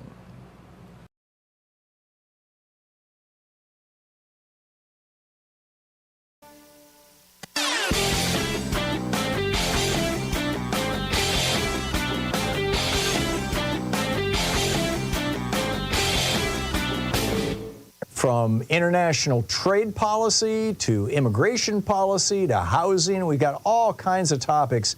The wars between Republicans and Democrats, the Republican efforts to induce fascism in the United States. A great selection of opinions will be found over at HartmannReport.com. You know, back in the day, the Republicans had these kind of soft, big lies, Ronald Reagan telling us that if we just cut taxes on billionaires, it'll trickle down to all the rest of us. And you know, climate change isn't caused by fossil fuels, of course. Voter fraud is caused by black people, and gays and lesbians and trans people want to convert your children. All these lies. Public school teachers are communists. They really are not working. So now the Republicans have a new strategy because their lies are not working, including their lies about COVID and about Russia and about the media and everything in public schools, abortion. Because their lies aren't working, they're actually going after university-level researchers who look into how lies are created and propagated across social media and in the media and in politics. It's an amazing story reported by both the Washington Post and the New York Times. I got a whole rant about it over at HartmannReport.com. Check it out.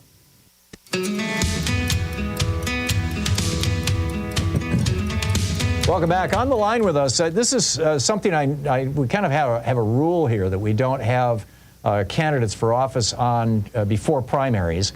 And every time I've turned down somebody, and it happens a lot, you know, what I've said is I only do this with candidates that I personally know. I would only put on somebody before a primary with somebody that is like where I live. And this is where I live. And my congressman is Earl Blumenauer, and he's resigning or retiring. And there is a wild primary going on here in the Portland area to replace him.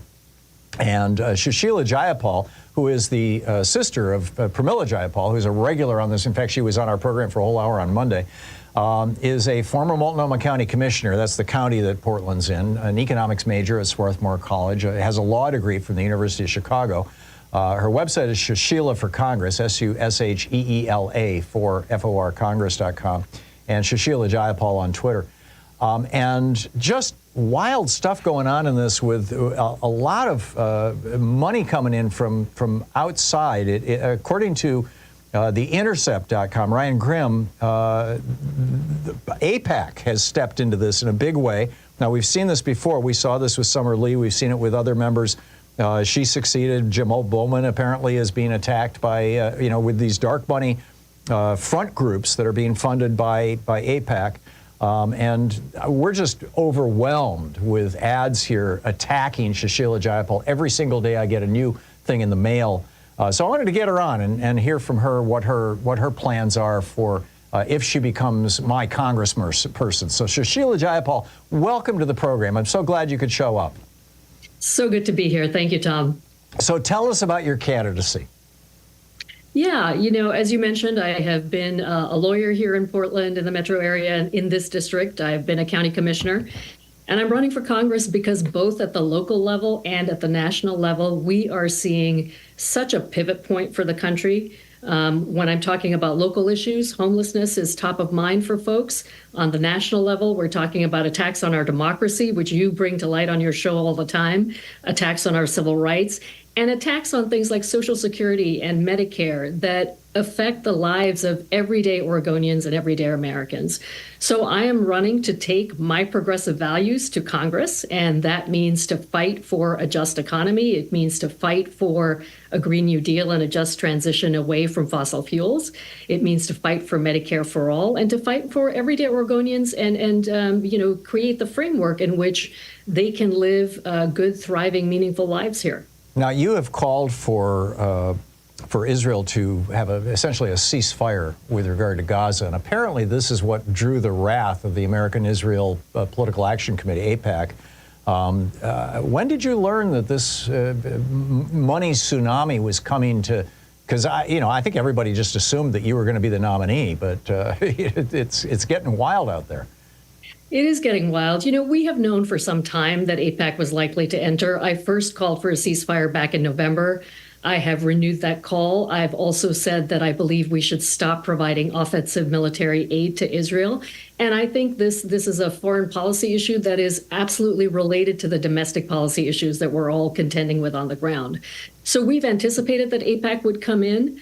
I think, Tom, what has been astonishing has been the level at which they've entered this race, right? And The Intercept, Ryan Grimm has reported on this, others have as well. To date, and we don't have all of the reporting because of the way that the reporting rules work, but to date, we estimate more than $5 million in independent expenditures, both supporting the candidacy of Maxine Dexter and attacking me. And on those attack ads that you mentioned, at least $2.7 million in attack ads. And then on top of those amounts, at least about another $1 million in direct bundled contributions from AIPAC donors to Maxine Dexter's campaign. And to put this in context, their spending, AIPAC's spending in the Dave Min race in California was about $4 million.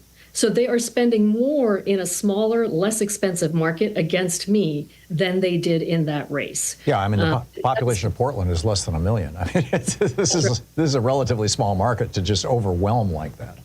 That's right. Yeah. So I'm not sure exactly where to go from there. I mean, this is just a tough one. How do you rebut that kind of thing? The things I've been seeing being said about you, I know that many of them are just outright distortions. I mean, they're basically taking the record of the county commission that you were on and blaming you for everything that went wrong with regard to the county commission as if it was all your fault. And obviously it's not. So how do you respond to these things? Yeah, a couple of things, Tom. First of all, they're actually taking 4 decades of what has led to the crises in Portland and blaming them on me. So I'll just start with that. Right. And I think a couple of the other things to point out about this level of spending and where it's coming from, it is coming obviously from AIPAC. They've been very strategic. They have spent the bulk of their money, especially that attack ad money, starting on April 1st, so that our voters aren't going to know where it's coming from until May 20th, because that's when they have to report. And that is the day right before the election. So really being very strategic about spending it in a way that hides where it's coming from. The direct support that they have sent to Maxine Dexter's campaign, I think, is also noteworthy. We haven't been able to analyze all of the donors yet, but the majority of them donate to far-right Republicans like Donald Trump, directly to Donald Trump, like Speaker McCarthy, like Speaker Johnson, like Ted Cruz. So that is the source of the money. And our approach is to just shine a light on that and to say, here is where these attack ads are coming from. Here is who's funding them. And there is a fundamental contradiction between professing progressive values and taking that level of funding from sources that are actually attacking those progressive values, be it reproductive rights, be it LGBTQ rights, be it a fair economy. Taking funding at this level from sources who are attacking those progressive values is a fundamental contradiction. And we believe that when we shine a light on this, the voters in this district will not like what's happening here. Yeah. Louise and I have already voted. I mean, this is a vote by mail state entirely, and we got our ballots a week ago and we filled them out. I voted for you. Louise voted for you. If you're looking for an endorsement, I heartily give it to you. Thank you. But has the local media picked this aspect of the story up at all? Apologies. I don't watch local television, so I'm not in touch with the local media at all. I mean, I read the Oregonian, but and they did have an article that kind of mentioned this yesterday, but it was kind of tacked in the very end of the article. Yeah, they've been slow to take it up. We have been calling this out for a while. I actually went out with a video, I think it was probably 6 weeks ago, saying we think this is coming. I did a press conference a few weeks ago saying it's here. We've continued to shine a light on it. They have been slow to pick up on it, and the Oregonian has started reporting on it recently. But I'll give an example of one of the things that's happened. They published an article, I think it was about a week ago, that had in its headline AIPAC and Republican donors supporting Dexter's campaign, or words to that effect. And then they altered that article to take Republican out. So the local media has been slow to pick up on it. But then, again, Tom, I really believe, and we're seeing this at the doors. I have been out canvassing for the last many weeks, and what I am experiencing at the doors is people coming to me and saying, hey, I just got this mailer. What is this? Right.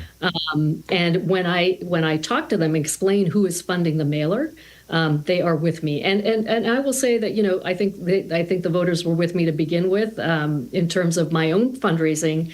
Before this flood of money came in, I had almost doubled, my personal fundraising had almost doubled what Maxine had raised. So I think that voters, again, once they know what's happening, we are confident that they will line up. And finally, this is not just an Oregon or even a Portland story. This is happening nationally. They tried to take down Summer Lee. They're trying to take down Jamal Bowman. They actually succeeded in taking down another candidate just a day or three ago. I'm forgetting who it was. They're going after Cori Bush right now in St. Louis. This is and this is a political action committee that's associated with a foreign government. I'm boggled by it, Susheela. I just, hopefully we can. What can anybody do about this over the long term? Is this? It seems to me like, if nothing else, this is a clarion call to blow up Citizens United. Absolutely. I mean, people ask me what my goals are, why I'm running, and strengthening our democracy is absolutely one of my top priorities. And I think the role of money in politics is one of the most destructive elements in our democracy right now. And this is a classic example. And what you say is right, Tom. This isn't the only example. They're doing this around the country, and it's layers upon layers of problematic. It is the volume of money in politics. It is where the money is coming from. It is the fact that there are millionaires who are donating enormous amounts. In this race, we've heard one donor gave $500,000, another donor gave $900,000. This is an exemplar of the role of money in politics. Absolutely need to get rid of Citizens United and then address a whole host of other Supreme Court decisions that followed on Citizens United that made this possible, including we should not have the ability to give unlimited amounts of money to any campaign. Yeah. And that's what's happening here right now. Amen. And we need to just do away with these political action committees. Susheela Jayapal, Susheela, Susheela for Congress, FOR Congress.com is the website. Susheela Jayapal is the Twitter handle. Susheela Jayapal, good luck. Thank you so much for dropping by. Thank you. Thank you. We'll be back with more of the news of the day and your calls in just a moment. Stay tuned.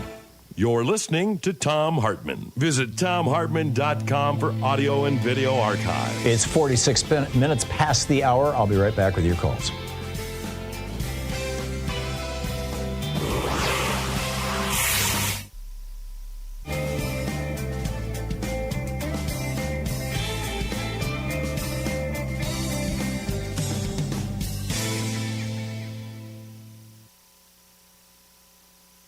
Arvada, Colorado, excuse me. Hey, Matt, what's up? Oh, hey, Tom. Let me get my mouth close to the microphone here. Thank you. Yeah, this whole Heritage Foundation, if you just think about the semantics of it, what heritage are they bringing back? You know, it just seems like all their policies are just white patriarchy. Oh, that's a good point. And that's just my thought of the day. Never occurred to me, in fact. That's an excellent point. Whose heritage are we talking about here? That's it, and it just dawned on me when you had that conversation at the top of the last hour. So yeah, that's my 2 cents worth. And long time, second time caller, and I appreciate your time. Well, thank you very much, Matt. I appreciate the call. Scott in Oakland, California. Hey, Scott, what's on your mind today? Hey, Tom. So thanks for taking my call. I'm calling about the earlier caller talking about Trump saying. Predicting there would be a terrorist attack before. Yeah, Sean tracked the article down. It was in January. It was reported in Fortune magazine or Forbes. Right. Well, the pressure for this sort of thing is worldwide, and I don't know if you heard, but the Prime Minister of Slovakia was shot today. Yeah, this morning. Yeah, or last night. I guess he is pro-Russian. Mm-hmm. So we have to pay very close attention to how this story develops. If it turns out that the story starts leaning that it was pro-Ukrainian forces or some sort of special operation, or yeah. Well, look at what's going on in Georgia right now, in the country of Georgia. I mean, the people are. It was the lead story on BBC last night. The people are out in the streets protesting because the Georgian Parliament just passed a law that they could use basically to shut down political opposition. Yeah, here's the point about this. You're always going to have the two opposing sides, opponents in anything, but then you're going to have a third element. And the third element a lot of times is an action or a group. And that group can move between both sides, okay? So they can pretend, double agent, you think about double agent. All right. So in these events, you're always going to have that third element of whatever it is. It's the action or the groups that are taking responsibility. You have to look at that third part of it very carefully as the story develops, and first day information about that third element is so important. Okay, so the action. How did they get access to him? Was he in an unusual place? You're talking about the Slovakian president now. Yes. Was there a breakdown with his security? Did somebody call in sick that day? All of these things. How did that third element develop? Well, he was giving a speech in public, and he was shot 3 times from the audience. Right. But how did they get close to him? See what I'm saying? These are all. Well, with a gun, you don't have to get too close. All you have to do is be in the audience. My point is, we can't jump to conclusions. If it starts developing that it was Ukraine or an agent of Ukraine or something having. I'm guessing it was just somebody. Increasingly as Russia is trying to cast their influence over these countries, and again, I point to Georgia and Belarus, another example. People are pissed. They're saying enough. We don't want a dictatorship like Putin's got in Russia. Scott, thank you for the call. And they're taking it out on their leaders who are pro-Putin, and that, frankly, makes a lot of sense to me. Not that I endorse political assassination or assassination attempts at all, but my guess is that's the genesis of this thing. We'll be right back. It's 51 minutes past.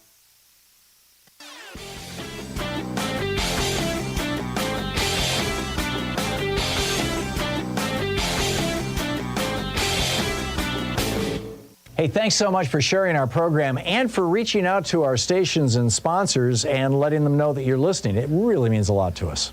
So every time we have an election, most recently we saw this in 2022, Putin and Mohammed bin Salman, Russia and Saudi Arabia, start raising the price of oil, basically to stick it to the Democrats, hoping that they can lose power. It worked in 2022.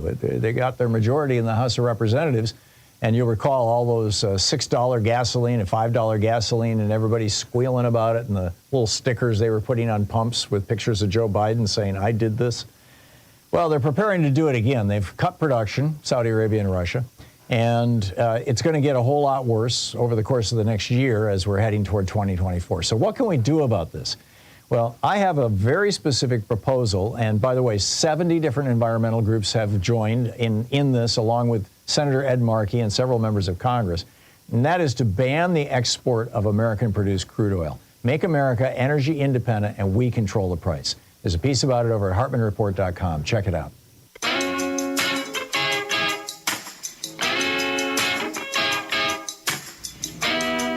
8 minutes before the hour, picking up your calls here. John in Seattle. Hey, John, what's up? Yeah. How are you doing, Tom? Thank you for taking my call. Sure. As for the debates, I think it should be nationwide and not just CNN, as CNN is a little biased. And the other one is... I thought they should have brought back the League of Women Voters. They did a marvelous job before George Herbert Walker Bush refused to go along with it because he said that's a liberal organization. And that's when they started this whole commission thing that it's just basically the two parties taking it over. But yeah, I get it. So anyhow, you were saying, John. And I think men underestimate the women in the country. Mm-hmm.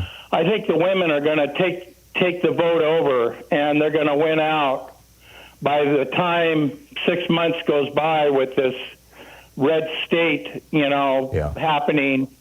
Women are gonna walk all over the Republican Party. From your lips to God's ears, John. I hope you're right. Oh, it's true. Yeah. And I like Jayapal. We have a Jayapal here in Seattle. I know. It's her younger sister. Fantastic. Her younger sister. Older sister. Yeah. And Susheela is the older sister to Pramila. They're great women. I mean, they know what they're doing, and they're smart and intelligent. Pramila described it a couple days ago as when she was on the program Monday, she said double trouble. I love it. John, I got a little long, but thank you for the call. Ryan in San Francisco. Hey, Ryan, what's on your mind today? Hey, Tom, long-time listener, first-time caller. Thank you. I'm also calling about the debates and all of the warranted anxiety about them, especially in the format that they are.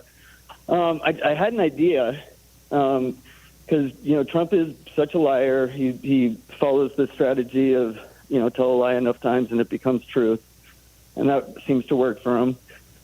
But what if Biden, when he opened, he told the audience to watch for like a certain hand signal, like waving your hand like you're sounding an alarm or a snap or something. Or bring a giant buzzer. But just a visual one that he could do subtly, but and then tell everybody to take note of each time that he does that, and then tell them to go to his website 24 hours later to see each one of those moments fact-checked. Yeah. And then that way, every time that he did that little gesture, it would throw Trump off balance a little bit, and then it's the type of thing I think that mass media and social media would love. I love it. I love it. Ryan, thank you for that. That was a great contribution to the conversation. Thank you. Carl in Chicago. Hey, Carl, what's up? Hey, Tom, happy Wednesday. Thank you. Back at you. Yeah.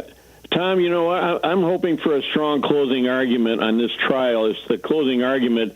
You're pretty much allowed to freewheel on the closing arguments, and it's like icing on the cake, and it's the last thing that the jurors hear. Right. And the one important thing, like if the gloves don't fit, you must have quit kind of a thing, Here's my thinking. They're doing the closing argument, all they have to do is say that Trump was not worried about Melania, his wife, because she would get to be first lady again.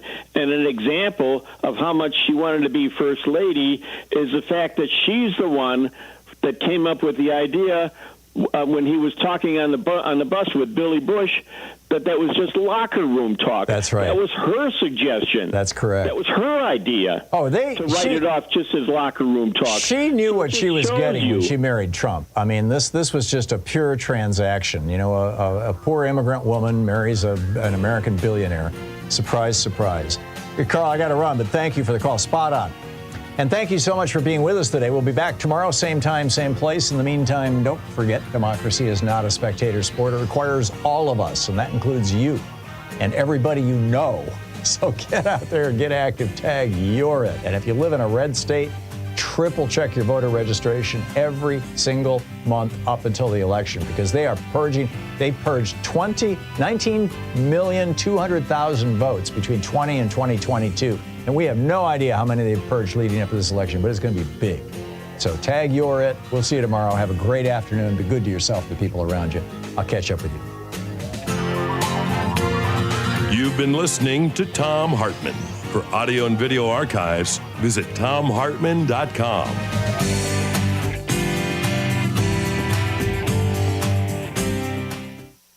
In addition to bringing you the Thom Hartmann Program here on Free Speech TV and Video Media Online, we also have a whole set of ways you can interact with us and tools you can use to spread the word about the importance of democracy and the threats to it in our republic. First, there's your daily homework. Sue Nethercutt puts together a daily email newsletter that has a link to every story I discuss on the air, so you can find my sources and you can share them with your friends. It's free and you can sign up at thomhartmann.com.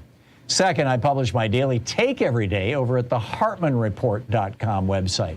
That's also free if you want the daily 5 days a week rant in your inbox. No ads either. Third, we have the podcasts. There's the free 1-hour version of our daily show that's advertising supported. You can find that wherever you get your podcasts normally. And then there's also the podcast of the entire 3-hour show with no advertisements, and that's available by subscription over at thomhartmann.com. So check them all out at thomhartmann.com and hartmannreport.com.